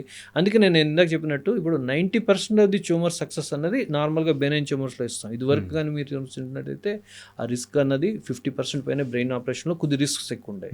ఇప్పుడు brain operation చేశాక చాలామందికి మనం ఇవాళ ఆపరేషన్ చేస్తాము, నెక్స్ట్ రోజు పేషెంట్కి సిటీ స్కాన్ చేస్తాము, తర్వాత మనం వాడికి పంపించేస్తాం 1 to 2 days. 1 to 2 days అంతే. 1 to 2 days తర్వాత. సార్ యూజువల్గా ఆ సర్జరీ అనేది బ్రెయిన్కి జరిగినప్పుడు సో అది మొత్తం ఓపెన్ చేస్తారు కదా సార్? ఏ పార్ట్ అయితే అది ఓపెన్ చేస్తాం. మీకు అదే కొత్తగా చెప్తాను ఏంటంటే దానికి ఇమేజ్ గైడెడ్ సర్జరీ అంటే. మనకి ఇమేజ్ గైడెడ్ అంటే మనకి జొమాటో, స్విగ్గీలో ఎలాగైతే మనం జీపీఎస్లో మనం ఎక్కడ ఉన్నాము ఇన్ ప్లానెట్ ఎర్త్ లా చూపిస్తుంది కదా, త్రూ స్క్రీన్ ఇక్కడ మాకు ఒక స్క్రీన్ లాగా వస్తుంది. దానికి ఇన్ఫ్రారెడ్ రేడియేషన్ ద్వారా మనం పేషెంట్కి ఉన్న సిటీ స్కాన్ అది ముందే కంప్యూటర్లో ఫీడ్ అవుతుంది. ఫీడ్ అవుతున్నప్పుడు మనము దానికి రిజిస్టర్డ్ అంటే దాన్ని ఈ నావిగేషన్కి సంబంధించిన రిజిస్టర్డ్ ఎక్విప్మెంట్ ఉంటుంది. అది చూపించినప్పుడు మనం ఇక్కడ పెడితే ఆ గడ్డ ఎక్కడుందో చూపించేస్తుంది మనకి, ఆ గడ్డ ఎక్కడుందని. సో నేను ఆపరేషన్ అప్పుడు లైవ్గా ఇక్కడ నుంచి ఇక్కడ దాకా గడ్డ ఉన్నది అని చెప్పి నేను మార్క్ చేయగలను. So that I will become a smaller incision. చిన్న ఇన్సిషన్ అంటే మీకు తక్కువ డ్యామేజ్ అవుతుంది, తక్కువ పెయిన్ ఉంటుంది, పేషెంట్ రికవరీ ఫాస్ట్ ఉంటుంది. పెద్దగా ట్యూమర్కి ఎక్కువ గడ్డ పెడితే ఎక్కువ స్కిన్ కట్ చేయాలి, ఎక్కువ బోన్ కట్ చేయాలి, ఎక్కువ బ్రెయిన్ ఎక్స్పోజ్ అవుతుంది. So the operation will become faster, safer, quicker because I'm very precise in what I'm trying to do. అలాగే డీప్ పార్ట్లో ఉన్నదనుకోండి, డీప్ పార్ట్ అంటే లోపల బయటకు ఉన్న కాకుండా లోపల ఉన్నదనుకోండి, మెదడు లోపల ఒక 4 సెంటీమీటర్లు 5 సెంటీమీటర్, అలాంటప్పుడు మన డైజెక్షన్, ట్రజెక్టరీ అన్ని కరెక్ట్గా చూపిస్తుంది అనమాట. Apart from image it's a live kind of a feedback. ఇప్పుడు మనం చాలాసార్లు మనం దారి తెలిసిన దారితో వచ్చేస్తాం. అంటే యాజ్ అ సర్జన్ నేను I'm operating for last 30 years now. So I know, but it is an additional kind of an information. It gives my job much smoother, easier and more precise. Right. And sir ఈ brain tumours విషయంలో హైగా ఉన్నప్పుడు so ఎప్పుడు మన సర్జరీస్కి వెళ్తూ ఉంటాము high ఉన్నప్పుడు అంటే ఆ టైంలలో ఎట్లా తెలుస్తుంది మనం బ్రెయిన్ ట్యూమర్ అన్నదానికి ప్రతిదానికి నేను చెప్పినట్టు the minimum what we require is a biopsy. Biopsy లేకుండా ట్యూమర్కి ఇంకో వేరే మార్గం ఏమీ లేదు. కొన్ని రేర్ ట్యూమర్స్లో కొన్నిసార్లు పైనల్ ట్యూమర్స్ అంటారు. పైనల్ ట్యూమర్స్ అంటే బ్యాక్ సైడ్ ఉంటాయి ఇక్కడ. అలాంటి ట్యూమర్స్లో కొన్నిసార్లు మన సిఎస్ఎఫ్ అనాలిసిస్ ద్వారా వాళ్ళకి కొన్ని మార్కర్స్ అంటారు, ట్యూమర్ మార్కర్స్ కానీ ప్రొడ్యూస్ అయితే వాళ్ళకి డైరెక్ట్గా కూడా కొన్నిసార్లు మన ఆపరేషన్ బయాప్సీ చేయకుండా రేడియేషన్ ఇస్తుంది. జెర్మినోమాస్ అని అలా అంటారు కొన్నిసార్లు.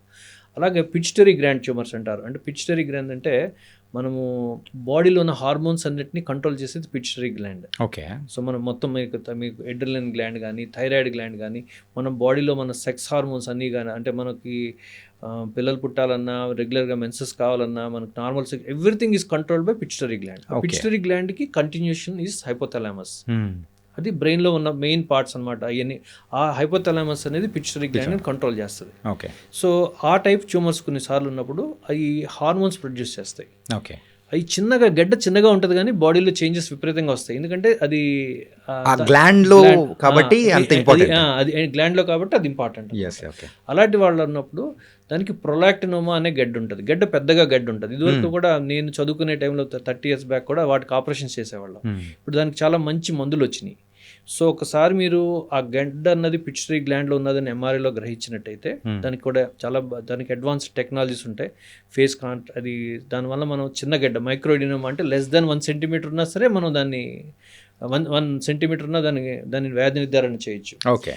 ఒకసారి చేశాక మీకు ప్రొలాక్టిన్ అన్నది కానీ పెరిగినట్టు కానీ ఉన్నట్టయితే మనం ఆపరేషన్ చేయకుండా దానికి కీమోథెరపీ మందులు ఉంటాయి. ఆ మందులతో సెట్ చేసేసేయచ్చు. Only drug. అది హార్మోనల్ పిల్స్. అది hormonal pill, that is not chemotherapy. అలా చేయొచ్చు. సో చాలా సార్లు బయాప్సీ లేకుండా ముందుకు వెళ్ళలేముండే. Okay. So the way forward నేను చెప్పినట్టు కొన్నిసారి చిన్న పిల్లవాడు గడ్డ మన పైనల్ గ్లాండ్లో ట్యూమర్ ఉంది లేకపోతే పలానా ఉంది, ఎంఆర్ఐ ప్రకారం ఈ పలానా గడ్డ ఇది రేడియేషన్కి ఎఫెక్ట్ అవుతుంది, కరెక్ట్గా ఇచ్చేయచ్చు. సో లేకపోతే ఫర్ ఎగ్జాంపుల్ మీకు క్యాన్సర్ అనేది బయట ఎక్కడనో తెలిసింది, మీకు బయట ఎక్కడో క్యాన్సర్ ఉందని తెలిసింది, లంగ్ క్యాన్సర్ ఉంది, అది లోపలికి వచ్చింది, చిన్నగా గడ్డ ఉంది.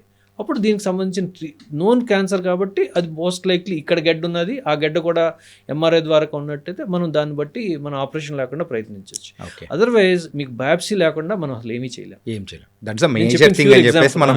బయాప్సీ చేసాక మనకి వ్యాధి నిర్ధారణ తెలుస్తుంది, దాని గ్రోత్ పొటెన్షియల్ తెలుస్తుంది, దాంతోపాటు రెస్పాన్స్ టు ట్రీట్మెంట్ తెలుస్తుంది. కాబట్టి మనం చేశాక మనం ఒకవేళ ఆపరేషన్ చేయడానికి మంచిగా రిస్క్ అనిపించట్లేదు. 70 years వచ్చినాయి, 8 years వచ్చినాయి.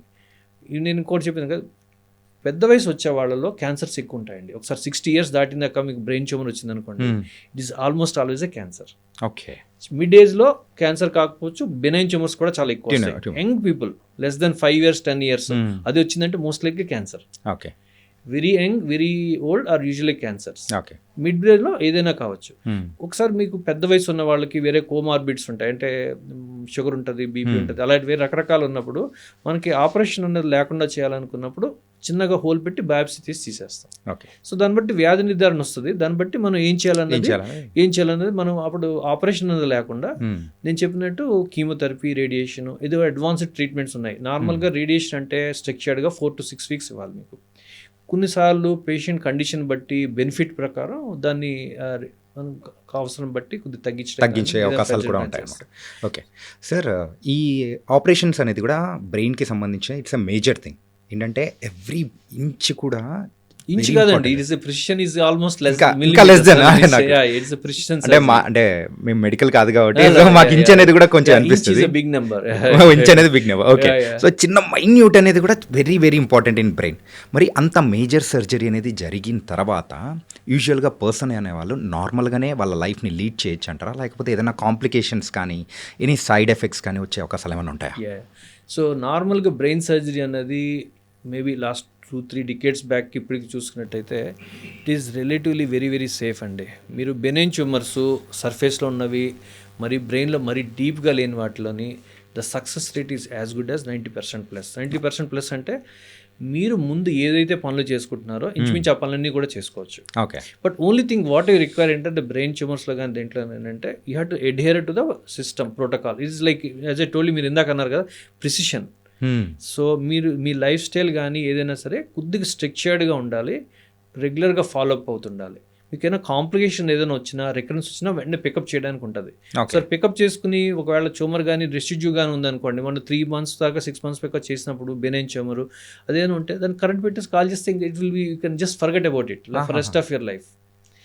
కానీ ఏంటంటే కొన్నిసార్లు ఏంటంటే బ్రెయిన్లో ఉన్న కణాలు కానీ ఎక్కువ కానీ కరెంట్ ఎక్కువ కానీ ప్రొడ్యూస్ చేస్తే ఎస్పెషలీ ఆ గెడ్డ వలన బ్రెయిన్ ఎక్కువ వాపులో వస్తుంది. దానివల్ల ఫైర్ అయితే ఎలక్ట్రికల్ యాక్టివిటీ వల్ల ఫిట్స్ అనేవి వస్తాయి. అది చాలా సాధారణంగా వచ్చేది. ఓకే. ఓకే. తలనొప్పి అన్నది చాలామందికి వస్తుంది. అంటే ఆల్మోస్ట్ 90% ఆఫ్ ది పీపుల్కి తలనొప్పి వస్తుంది. 50% ఆఫ్ ది పీపుల్కి బ్రెయిన్ ట్యూమర్ ఉన్న వాళ్ళకి ఫిట్స్ కూడా వస్తాయి.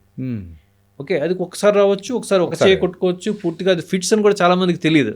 ఒక చేయి కొట్టుకుంటూ ఉంటుంది అనమాట. పేషెంట్ కాన్షియస్గా ఉంటాడు, సుహలో ఉన్నాడు కదా, ఫిట్ కాదనుకోండి. కొన్నిసార్లు ఓన్లీ తిమిరి కింద వస్తుంది, కాళ్ళు చేతులు అలా. సో రకరకాలు ఉంటాయి. సో ఎప్పుడైతే మనకి ఇది వచ్చిందో ఆ బ్రెయిన్లో ఆ కరెంట్ అది కూల్ డౌన్ చేయడానికి, కంట్రోల్ చేయడానికి మెడికేషన్ వాడుతుంది, ఫిట్స్ మెడికేషన్ అంట. ఓకే. ఆ ఫిట్స్ మెడికేషన్ అనేది యూజువల్గా 3 years అయితే వాడాల్సి వస్తుంది. ఓకే. సో ఒకసారి సర్జరీ కంప్లీట్ సర్జరీ అయితేనే కానీ, ఎందుకంటే రిస్క్ అనేది లేకుండా ఉండడానికి. ఎందుకంటే ఒకసారి మీరు వర్క్కి వెళ్ళారు, సడన్ గా ఒకసారి ఫిట్ వస్తే మీ క్వాలిటీ ఆఫ్ లైఫ్ పడిపోతుంది, మీ ధైర్యం పడిపోతుంది, ప్రొడక్టివిటీ పడిపోతుంది. ఎవరో ఒకరు పక్కన ఉండాలంటారు. సో చాలా రిస్ట్రిక్షన్స్. నార్మల్గా మీకు చెప్పినట్టు పేషెంట్కి ఇవాళ ఆపరేషన్ అయితే చాలా మంది 2 to 3 days ఇంటికి వెళ్ళిపోవచ్చు.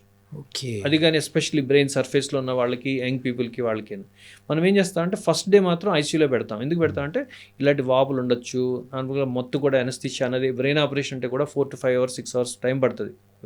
ఇన్ఫెక్షన్ కూడా ఉండే అవకాశాలు కూడా. ఇన్ఫెక్షన్ అనేది 1% 2% అనేది. అది కూడా ఇన్ఫెక్షన్ అన్నది ఎవరికి ఎక్కువ రావచ్చు అంటే కొద్దిగా అన్కంట్రోల్ డయాబెటీస్ ఉన్న వాళ్ళకి, లో రెసిస్టెన్స్ స్టాటస్. ఎస్పెషల్లీ మీరు క్యాన్సర్ అనేది ఆల్రెడీ స్ప్రెడ్ అయిపోయి ఉన్న వాళ్ళు, సెకండరీ ట్యూమర్స్ ఉన్న వాళ్ళకి బాడీ రెసిస్టెన్స్ ఉండదు. క్యాన్సర్ అనేది రెసిస్టెన్స్ ఉండదు. రెసిస్టెన్స్ ఉన్న వాళ్ళకి క్యాన్సర్ ఎక్కువ వస్తుంది. సో ఆ ఉన్న వాళ్ళకి మీరు అన్నట్టు నార్మల్ పర్సన్ కంటే క్యాన్సర్ ఉన్న వాళ్ళకి కొద్దిగా రిస్క్ ఎక్కువ. 1% 2 to 3% ఉండొచ్చు వాళ్ళకి ఇన్ఫెక్షన్ వచ్చే అవకాశం. ఓకే. సో ఒకసారి స్కాన్ చూసుకున్నాక మనం స్కాన్లో పోస్ట్ ఆపరేటివ్ స్కాన్ ఫస్ట్ డేలో ఆపరేషన్ చేశాక స్కాన్ చూసుకుంటే మనకి వాప్ ఎలా ఉంది, ట్యూమర్ ఎంతవరకు తీసాము, ఎలాంటి ప్రాబ్లమ్స్ ఉన్నాయో ఒక అవగాహన వస్తుంది. దాన్ని బట్టి మనం పేషెంట్కి ఎలాంటి ఆహారం ఇవ్వచ్చు, ఎంత ఇవ్వచ్చు, ఎలాంటి పనులు చేయొచ్చు. అంటే ఆపరేషన్ తర్వాత మనం బాగా చూసుకోవాల్సింది మనం ఎలాంటి డైట్ ఇవ్వగలం, ఏంటి పనులు చేయించవచ్చు, ఎలా చేయించవచ్చు, ఎన్ని రోజులు ఉన్నారో తెలుస్తుంది. పేషెంట్కి ఉన్న కంఫర్ట్ బట్టి ఒకసారి ఆయన వాష్రూమ్కి ఆయన ఇండిపెండెంట్గా వెళ్ళి ఆయన ఆహారం ఆయన తీసుకోగలిగితే that is the time when we can slowly taper off the medications. ముందు ఇంజెక్షన్స్ ఇస్తాం ఆ ఫిట్స్ రాకుండా. నొప్పి అన్నది కొద్దిగా ఉంటుంది కదండి, బ్రెయిన్ ఆపరేషన్ అంటే కొద్దిగా నొప్పి ఉంటుంది. దానికి సంబంధించిన మెడికేషన్స్ అన్ని ట్యాబ్లెట్ ఫామ్స్లో 3 days 4 days కన్వర్ట్ చేసేసి వాళ్ళకి ఇస్తాం. న్యూట్రిషన్ అనేది కూడా చాలా చాలా ఇంపార్టెంట్. ఫుడ్ విషయం గురించి అడుగుదాం అనుకున్నాను. న్యూట్రిషన్ అనేది కూడా చాలా చాలా ఇంపార్టెంట్. ఎందుకంటే న్యూట్రిషన్ అనేది మన డైట్ అనేది బాగా ఉంటే మన వూండ్ హీలింగ్ బాగా ఉంటుంది. ఓకే. మనకి రెసిస్టెన్స్ బాగా ఉంటుంది. సో ఎస్పెషల్లీ అది లేకుండా ఉన్నప్పుడు మనకి ఎస్పెషల్లీ క్యాన్సర్ అనే దాంట్లో ఉన్నప్పుడు మనకి బాడీలో కూడా ఆ ఫైటింగ్ స్పిరిట్ రావాలి. ఓన్లీ మందులే రావాలి, ఓన్లీ కీమోథెరపీ చేయాలి అన్నది సరిపోదు కదా, రేడియేషన్ ఇవ్వాలి. సో మనం కూడా మన ఎఫర్ట్ మనకు వరకు మన పాజిటివ్ యాటిట్యూడ్, మీ దాంతోపాటు మంచి డైట్ అవన్నీ తీసుకున్నట్టయితే డెఫినెట్గా అది దట్ విల్ ఆల్సో హెల్ప్. కానీ ఏంటంటే చాలామందికి బ్రెయిన్లో వాపులు ఉండడం వలన ఒకసారి తలనొప్పి వస్తాయి, వాంతులు వస్తాయి. కాబట్టి ఆ డైట్ అనేది స్ట్రక్చర్డ్గా కొద్దిగా వాళ్ళకి ఉన్నదాని ప్రకారం డైటీషియన్ కంట్రోల్ ప్రకారం నార్మల్గా మనం ఒక 1 gram per kg body weight protein ఉండాలి. Protein bodybuilding especially. But brain surgery, brain issues are hypercatabolic. అంటే వాళ్ళకి నార్మల్ కావాల్సిన కంటే ప్రోటీన్ కంటెంట్ ఎక్కువ కావాలి, ఎనర్జీ లెవెల్స్ కూడా ఎక్కువ కావాలి. సో మనం తీసుకునే కెపాసిటీ తక్కువ ఉంటుంది ఫస్ట్ ఫ్యూ డేస్లో. బికాస్ క్యాన్సర్లో కూడా one of the things is it reduces your body's appetite. Appetite తగ్గిపోతుంది, మనకి బ్రెయిన్లో కొద్దిగా వాప్ వల్ల కొద్దిగా వామిటింగ్ సెన్సేషన్ ఉంటుంది. So you have to encourage them to choose something and sit with the dietician, all the options. వాళ్ళకున్న డైటరీ ప్రిఫరెన్సెస్ ప్రకారం, వాళ్ళకున్న ఫుడ్ ప్రకారం హై ప్రోటీన్ డైట్ ఎలా తీసుకోవాలి, వాళ్ళకి నచ్చింది ఎలా తీసుకోవాలని నెమ్మదిగా గైడ్ చేస్తాం. ఓకే. మీరు చెప్పిన దానికి ఏంటంటే ఒకటి ఎంతమందికి చేయగలరైతే ఇది నేను చెప్పినట్టు 90% or 80 to 90% ఆఫ్ పీపుల్కి ఇది చెప్పినట్టు జరుగుతుంది.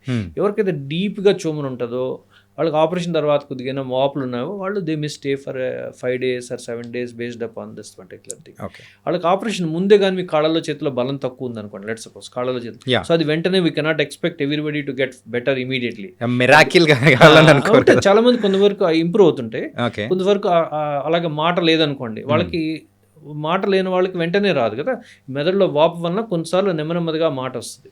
అప్పటి వరకు మనం స్పీచ్ థెరపీ చేయడము, వాళ్ళకి బాడీ ఫ్యామిలీ కౌన్సిలర్స్ ద్వారా సపోర్ట్ చేయడము, వాళ్ళకి గైడ్ చేస్తాం. అంటే మన ఈ టైం ఫ్రేమ్లో మీకు ఈ టైంలో మీకు మెరుగవుతుంది, ఈ టైంలో మనకు వస్తుంది. సో అది నెమ్మదిగా మనకు గైడ్ చేసినట్టయితే వాళ్ళకి హోలిస్టిక్ కేర్, అంటే మనకేంటి the purpose of the entire process is to integrate them back to the society, back to their work or anything. Young people చిన్నపిల్లలు ఉంటారు, లేకపోతే లైక్ 20s 30s ఉన్న వాళ్ళు, ఎస్పెషల్లీ ప్రొఫెషనల్గా చేసేవాళ్ళు, వాళ్ళు 2-3 వీక్స్ తర్వాత కూడా వాళ్ళ జాబ్ని కొద్దిగా స్లోగా స్టార్ట్ చేసి చేసుకోవచ్చు. ఏంటంటే ఆ ఏజ్ ఎక్కువ ఉన్నప్పుడు కష్టం ఉంటుంది, కొంచెం కష్టంగా ఉంటుంది. ఎవరైతే యంగ్ ఉంటారో వాళ్ళ దగ్గర రెసిస్టెన్స్ కూడా ఎక్కువ ఉంటుంది కాబట్టి determine to go back. No, you don't need to prepare them for return to work. First thing is వాళ్ళని ముందు ప్లానింగ్ చేయాలి. రిటర్న్ టు వర్క్ అన్నది ఒక ప్లాన్ చేయాలి వాళ్ళకి ఒక మెంటల్గా మీరు ప్రిపేర్ చేసి నువ్వు ఇలా చేయాలని చెప్పాలి. తర్వాత ఒకదాన్ని ఫేజ్డ్ వైజే పెంచాలి, స్టేజ్ వైజ్. అంటే లెట్ సపోజ్ మీరు పార్ట్ టైం, మీరు ఈ ఎంప్లాయర్తో కొద్దిగా పర్మిషన్స్ కానీ ప్రివిలేజెస్ కానీ ఎక్స్క్యూజెస్ కానీ అడిగి మీరు ఇనీషియల్గా ఆయన ఫ్యూ అవర్స్ వస్తారు, నెమ్మదిగా ఆయనకి మోర్ అండ్ మోర్ టాస్క్ ఇప్పించాలి అని చెప్పి. ఎందుకంటే మెయిన్ ఇంకో ఇంపార్టెంట్ పార్ట్ అంటే ఫిట్స్ వస్తే మన సొసైటీ రెగ్యులేషన్ ప్రకారం you are not safe to yourself or to others also to drive. చాలా మంది డ్రైవింగ్ లేకుండా మీరు ఎలా చేయగలుగుతారు అంటే ఫిట్స్కి సంబంధించిన మందుల వల్ల కూడా మొత్తం వస్తుంది. సో మీ యాక్టివిటీ, రిటర్న్ టు యాక్టివిటీ చూసుకోవాలనుకుంటే ability to drive, ability to move, అది కూడా చాలా ఇంపార్టెంట్ పార్ట్. సో చాలా రోజులు వాళ్ళని కొన్ని రోజుల వరకు నెమ్మదిగా వర్క్ని పెంచడం, వీలైతే they need a rate sharing or somebody to help them in their work to take them back. ఒకసారి నెమ్మదిగా ఉన్నప్పుడు somebody accompany and let them drive once that is been there, they don't have fits. నార్మల్గా western వరల్డ్లోనైతే మీరు చాలా కంట్రీస్లో ఒక 2 years వరకు మీకు డ్రైవింగ్ లైసెన్స్ తీసేస్తారు అఫీషియల్గా. ఇట్ ఈస్ లైక్ మీరు physician has to report it like he has been like, మీకు ఆటోమేటిక్గా ఎవ్రీథింగ్ ఈజ్ సెంట్రలైజ్ సిస్టమ్ కాబట్టి మనంత మానిటరింగ్ లేదు. ఇండియాలో కూడా అంత రిజిడ్ గైడ్ లైన్స్ లేవు driving. But is always safe for the people and this people, because ఆ మందుల వల్ల కూడా మీకు మత్తు వస్తుంది. ఎస్పెషల్లీ 2-3 రకాల మందులు వాడారు అనుకోండి ఫిట్స్కి, ఒకసారి కంట్రోల్ కాకపోతే 2-3 మందులు వాడతారు, వాళ్ళలో ఇంకా మత్తు ఎక్కువ ఉంటుంది. ఆ మత్తు అనేది నెమ్మదిగా తగ్గుతుంది, ఎందుకంటే టాలరెన్స్ వస్తుంది. మీరు ఆల్కహాల్ తీసుకున్నారు, ఫస్ట్ కొద్దిగా డోస్కి ఎఫెక్ట్ వస్తుంది, అలాగా మందుకు కూడా టాలరెన్స్ వస్తుంది. ఆ టాలరెన్స్ అనేది యూజువల్గా 2 to 3 monthsలో ఆ సైడ్ ఎఫెక్ట్, అంటే నిద్రపోవడం కానీ ఆ గిడ్డినెస్ ఫీలింగ్ కానీ తగ్గిపోతుంది. అప్పుడు then you can increase your physical activity better. మీ పెర్ఫార్మ్ ఎస్పెషల్లీ మీరు ఐటీ ఎంప్లాయీస్ అలాంటి అనుకోండి, వాళ్ళకి మెంటల్గా కొద్దిగా షార్ప్గా ఉండాలి కదా, అలా యాక్టివ్గా లేని వాళ్ళకి కొద్దిగా కష్టం అవుతుంది. సింపుల్గా చెప్పాలంటే ఒక చిన్న పిల్ల వాళ్ళను మనం చూసుకుంటున్నట్టే వాళ్ళకి కూడా ఒక టాస్క్స్ ఇచ్చి మెల్లగా పెంచుకుంటూ ఎగ్జాక్ట్లీ. సో ఆ brain function, you have to give some time for the brain to heal. అది కూడా నార్మల్గా చెప్పాలంటే, గ్రాస్గా చెప్పాలంటే ఒక 2 to 3 months is a reasonable time for them to expect and get back to their work. Benign tumours their quality of life should be as good. Malignant tumour again you has to రెగ్యులర్గా follow up కావాలి. రెగ్యులర్గా follow కాకపోతే మీకు మళ్ళీ recurrence వచ్చినా ఏమైనా తెలియదు. కామన్గా రికరెన్స్ సిమ్టమ్స్ కూడా మళ్ళీ ప్రైమరీ లాగా ఉంటాయి. తలనొప్పి మళ్ళీ రావడం, కాళ్ళలో చేతిలో బలం తగ్గడం, మెంటల్గా స్లోయింగ్ అవ్వడం, మాట కొద్దిగా స్లోగా అవడం కానీ, లేకపోతే చాలాసారి మతి మరుపు రావడం కానీ, చూపు కొద్దిగా సన్నగిల్లడం కానీ, అలాంటివన్నీ రెగ్యులర్గా ఉంటాయి. Okay sir, out of curiosity, so neurosurgeon crack చేశారంటే so it was not small thing అంటూ ఉంటారు. సో ఎన్ని సంవత్సరాలు కష్టపడ్డారు as a neurosurgeon? Neurosurgeon to be a neurosurgeon at least, అంటే మీ ఎంబీబీఎస్ జాయిన్ అయ్యి, ఎంబీబీఎస్ అనేది రఫ్లీ 5.5 years 6 years పడుతుంది. తర్వాత మీరు 3 years ఎంఎస్ చేయాలి, తర్వాత నెక్స్ట్ 3 years, అంటే రఫ్లీ it be around 12 to 13 years to become that. దాని తర్వాత నవేడేస్ ఇప్పుడు ఓన్లీ న్యూరో సర్జరీ అంటే సరిపోదు, you have to specialise yourself in one part of neurosurgery. Like neuro oncology అంటే బ్రెయిన్ ట్యూమర్స్ అంటారు, spine అని కానీ, లేదా ఫంక్షనల్ న్యూరో సర్జరీ అని కానీ, అలా డిఫరెంట్ కైండ్స్ ఆఫ్ స్పెషాలిటీస్ ఉంటాయి. So it's always nowadays most people specialise in one part of it over a period of time. So మీరు హార్ట్ లాగే like it to have a recognition in this society at least మీకు 10-20 years తర్వాత కానీ recognition రాదు, ఎందుకంటే nobody will submit their brain or their loved ones brain immediately, because you want to be safe కదా. You're always tried, tested over a period of time by the society. అన్నిసార్లు చూసాక మీ results అన్ని everybody follows, not only you, అంటే hospital follows you, your colleagues follows you. So ఇమీడియట్గా మీరు brain tumour అన్నా లేకపోతే మేజర్ కేసు అంటే వెంటనే ఇచ్చారు. సో ఇట్స్ లైక్ మన బాడీలో మనం అది చూస్తాం కదా, ఈ బ్రాండ్ వర్క్ చేస్తుందా, పలానా వర్క్ చేస్తుందని. మనం చిన్న ఒక ఎక్విప్మెంట్, మనం ఒక టీవీ కొనుక్కోవాలన్నప్పుడే మనం ఆలోచిస్తాం. When it is concerned with destiny about our life, డెఫినెట్గా మీరు చెప్పినట్టు so people always do it. They do it again and again to so that you are in the right place, right from right past person. 30+ years నుంచి కూడా అంటే మీరు చేసిన తర్వాత so you became an neurosurgeon and also you're going. So మీ లైఫ్లో ఎప్పుడైనా కానీ one of the complicated case ఏదైనా అనిపించింది, ఏదైనా టెస్టిమోనీ ఉందా? బ్రెయిన్లో అంటే ఏంటి బ్రెయిన్లో ట్యూమర్స్లో చెప్పాలంటే సిపి యాంగిల్ ట్యూమర్స్ అంటారండి, అలాగే బ్రెయిన్ స్టెమ్ సంబంధించిన ట్యూమర్స్ అంటారు. Brain stem is a final integration of all the nerves in the brain. ఆ brain stem will become into the spinal cord. Yeah, మీరు ఇందాక చెప్పారు చెప్పాను, ఏంటంటే అది డైరెక్ట్ స్పైన్లో కూడా వెళ్ళిపోతూ ఉంటుంది. అది they are the most complex of the brain ట్యూమర్స్లో. They very very complicated. ఏంటి లక్కీగా ఏం చెప్పినట్టు ఇంట్రాపరేటివ్ న్యూరో మానిటరింగ్ అనే టెక్నాలజీ ఉన్నది. మీకు చెప్పినట్టు మ్యాపింగ్ లాగా, అంటే మనము ఆపరేషన్ చేసేటప్పుడు కూడా పలానా నరం ఉంటే ఆ నరం మీద ఉన్నా లేదా స్టిమ్యులేట్ చేయడం కానీ, ఫర్ ఫేషియల్ నరం ఉందనుకోండి చేయడం కానీ, అలాగా ప్రతి నరాన్ని మనం లోయర్ క్రిమినల్ నర్వ్స్ అంటే మింగేవి దగ్గేవి అలా ఉంటాయి, ఒకసారి పోతే తొందరగా రావు. ఓకే. సో మనము కొత్తగా వచ్చిన టెక్నాలజీ నేను చెప్పలేదు యాక్చువల్గా. న్యూరో మానిటరింగ్ అంటే ఏంటంటే మనకు లైవ్గా ఆ నర్వ్ ఫంక్షన్ చేస్తుందో లేదో మనకు తెలుస్తుంది. మన ఆపరేషన్ పేషెంట్ రికవర్ అయ్యేగా చూసే కంటే ఒక లైవ్గా మనం నార్మల్గా ఒక ఎలక్ట్రికల్ యాక్టివిటీ ఉన్నదంటే దాని వేవ్ ఫార్మ్స్ చూస్తాం, వెలాసిటీ, లేటెన్సీ, యాంప్లిట్యూడ్ అలాగా. సో మనం కంప్లీట్గా దాన్ని లైవ్ రికార్డింగ్ చేస్తాం అనమాట. ఓకే. లైవ్ రికార్డింగ్ చేసినప్పుడు మనకి ఇట్ ఇంప్రూవ్స్ అవర్ సేఫ్టీ. ఒకవేళ ఎలక్ట్రికల్ యాక్టివిటీ రావట్లేదంటే పాసిబుల్ లేదు, నరం కట్ అయినట్టు కానీ, లేకపోతే డ్యామేజ్ అయినట్టు కానీ, లేకపోతే మన ఎనెస్థీషియాలో మత్తులో కూడా చిన్న ప్రాబ్లమ్స్ ఉంటే ఫాల్స్ పాజిటివ్ అలారమ్స్ వస్తాయి. ఓకే. ఓకే. సో అది ఒకసారి అంటే అది అంటే ఒకసారి మన తర్వాత చూస్తే నార్మల్గా ఉంటుంది. It is maybe related to something, but otherwise 95% పైనే మనకి ఇంట్రాపరేటివ్గా ఉన్న వాటిలో మనకి చాలా వరకు తెలుస్తుంది. సో అదర్ కాంప్లికేటెడ్ థింగ్స్ అంటే బ్రెయిన్లో ఎన్యూరిజమ్స్ అని ఉంటాయండి. రక్తనాళాలు ఉంటాయి, రక్తనాళాలు పగిలిపోతాయి. ఆ రక్తనాళాలు పగిలిపోతే అంటే మెదడులో రక్తనాళాలు ఉబ్బి పగిలిపోతాయి. ఓకే. చాలా delicate operations. They are the most complicated of one of the most complicated of the brain surgeries. Sir యూజువల్గా అలా పగిలిపోయి ఉంటే మళ్ళీ దాన్ని బ్యాక్ అంటే రివర్స్ చేయడానికి కానీ నార్మల్ సిచ్యువేషన్లోకి తీసుకురావడానికి చాలా డెలికేట్గా దాని నార్మల్ సిచ్యువేషన్లో తెలియవండి. అది కంజెంటల్ అబ్నార్మాలిటీ. మనం అది కామన్గా ఏజ్ రిలేటెడ్గా వస్తుంది. సో అంటే మనం కాన్స్టెంట్గా మనం రక్తం కంటిన్యూస్గా ఫ్లో అవుతుంటుంది. వయసుతో పాటు ఎథెరోస్క్లెరోసిస్ అంటారు, అంటే వెజల్ వాల్ కూడా డ్యామేజ్ అవుతుంది. మోకాలు ఎలాగైతే అరుగుతాయో ఎథెరోస్క్లెరోసిస్ వెజల్ వాల్ కూడా వీక్నింగ్ వస్తుంది. కాన్స్టెంట్గా ఒక ఫ్లో వస్తున్నప్పుడు లెట్స్ సపోజ్ ఒక రక్తనాళం 2 కింద డివైడ్ అవుతుంది అనుకోండి, అక్కడ ఫ్లో వలన కొన్ని పార్ట్స్లోనే వీక్ అయ్యి అది ఉబ్బిపోతుంది. ఉబ్బిపోయిన దాన్ని మనం రివర్స్ చేయలేము. దాన్ని ఏం చేస్తామంటే క్లిప్ చేసి మళ్ళీ అది లీక్ కాకుండా పెడతాం. It is a cure for the people. So దానివల్ల మీకు దానికి దానికి ఛాలెంజ్ ఏంటంటే రక్తనాళాలు ఏవైతే ఉన్నాయో మెదడులో రక్తనాళాలు, మీరు హార్ట్ ఆపరేషన్ చేసినట్టయితే ఆ రక్తనాళాలన్నీ కూడా మీకు 2 మిల్లీమీటర్లు, 3 మిల్లీమీటర్లు, 4 మిల్లీమీటర్లు ఉంటాయి. ఈ 0.2 మిల్లీమీటర్స్ అలా ఉంటాయి అన్నమాట. చిన్న రక్తనాళాలు. దాన్ని అవి చాలా చాలా చాలా చాలా ఫైన్ వెజల్స్. ఆ వెజల్స్ అన్నింటినీ కాపాడాలి. ఓకే. అది కాపాడడం అనేది చాలా కష్టం. It takes a time taking, very very strenuous thing. అంటే again as I tell you, it is like an intense, highly focused kind of a work lasting for around 4 to 5 hours or longer also, very many 4 to 5 hours. అంటే మీరు ఇప్పటివరకు చేసిన సర్జరీస్లలో మీ whole కెరియర్లో so longest duration surgery time ఎంత sir? 11-12 hours పడుతుంది అండి. 11-12 hours పడుతుంది. Especially మీకు సిపి యాంగిల్ ట్యూమర్స్ అనేవన్నీ చెప్పాను కదా, లోపల ఉన్నది, ఇక్కడ గెడ్డలు ఉన్నాయి, ఎకోస్టిక్ న్యూరోనమస్ అంటే మనం వాటిలో కానీ ఈ మళ్ళీ ఎన్యూరిజమ్స్లో కానీ కాంప్లికేటెడ్గా ఉంటాయి. ఎందుకంటే మనం here the important is time అనేది ఇంపార్టెంట్ పార్ట్, బట్ దాంతోపాటు safety, completeness is also very important. నేను ఏదో ఫాస్ట్గా చేశాను, ఏదో ఫాస్ట్ సర్జన్ అనేది ఇంపార్టెంట్ కాదు. Whether how good a work you have done అన్నది important, very important. So aneurysms అన్నవి కానీ ఈ బ్రెయిన్ ట్యూమర్స్లో స్కల్ బేస్డ్ ట్యూమర్స్ ఉన్నాయి కానీ they are the biggest things for challenging for everybody. So that is the only challenge that takes you to do more and more. అంటే ఇలా challenge చేసే అంటే మెయిన్గా ఆ పార్టీకి సంబంధించిన ఛాలెంజింగ్ అనిపించింది కాబట్టి so now you can say that one.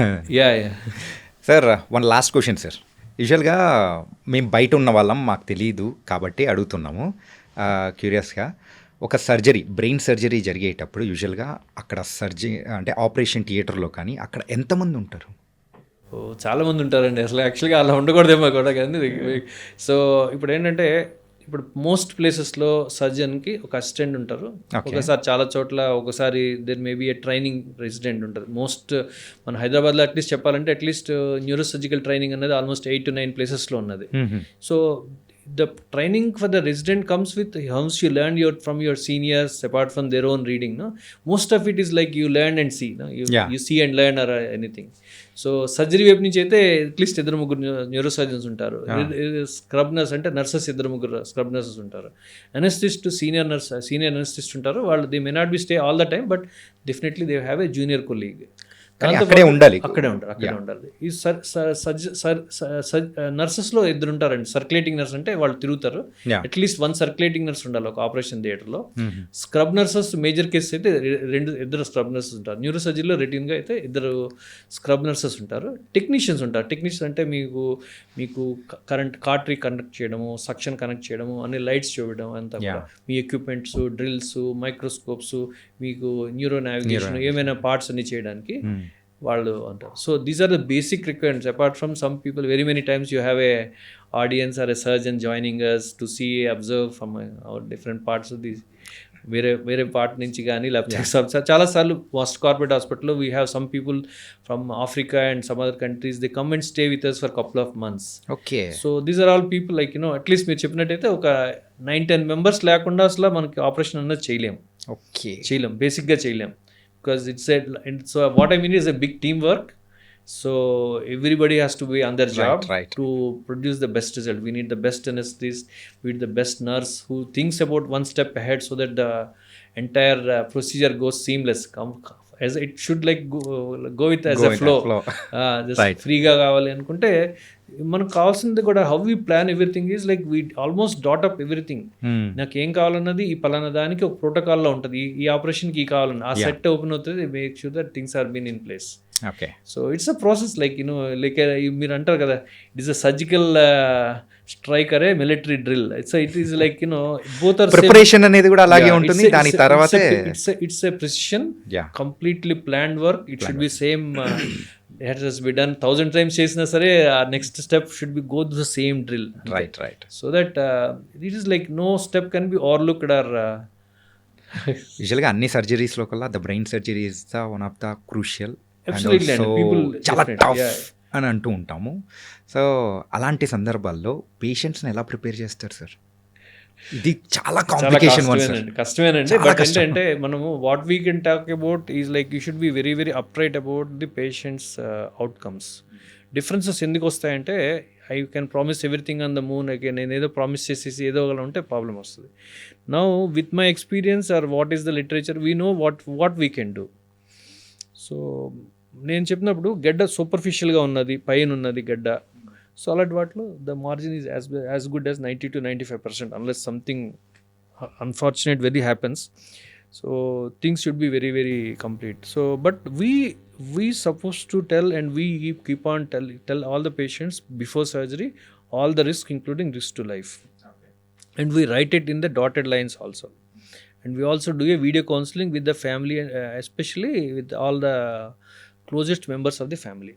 అవి లేకుండా మనం we should not do anything, because risk అనేది 1% అయినా అవ్వచ్చు, ఎక్కువైనా అవ్వచ్చు. But of late if you really ask me that death and mortality are very uncommon unless something is like little bit close to important blood vessels. మనకు operation ముందు కూడా తెలుస్తుంది ఈ రక్తనాళం ఉన్నది, ఈ రక్తనాళం కానీ కొద్దిగా డ్యామేజ్ అయినా సరే లైఫ్కి రిస్క్ ఉంటుంది అలాగా. ఓకే. సో రిస్క్ అన్నది జీరో అని ఎవరు చెప్పలేరు. Risk can be there can be in spite of my experience I also have some issues where in I burned my fingers or something like that. But with time I think will become more and more refined, more and more focused. నేను ఇప్పటికీ difference ఏంటంటే ఇదివరకు tumour కంప్లీట్గా తీయాలనే concept ఉండేది 20-30 years back. ఇప్పుడు ఆ concept పోయింది. So you has to do a safe maximal resection. ఎంత వీలైతే అంత పేషెంట్ కష్టం లేకుండా తీసి ఆ గడ్డ మిగిలిపోయిందని కరెంట్ పెట్టి కాల్చాడు. ఈ type of technologies 20-30 years back లేవు. Now we have alternation so that పేషెంట్కి డెత్ అన్నది కాంప్లికేషన్ అనేది తగ్గిపోతుంది.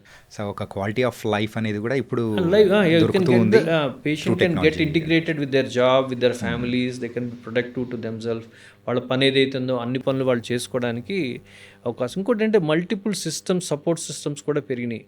కౌన్సిలింగ్ అని కానీ, ముందే ప్లానింగ్ అని కానీ, ఇవన్నీ ముందు అంత ప్లానింగ్గా స్ట్రక్చర్డ్గా లేవు. It is a structured programme with most of the places. It was very very nice sir. And ఒకటని కాదు, నా మైండ్లో about the brain tumour and ఇలాంటి దానికి సంబంధించి ఉన్న డౌట్స్ అనేది mostly I posted to you and you also given a lot of valuable answers. Really thank you so much Raju గారు.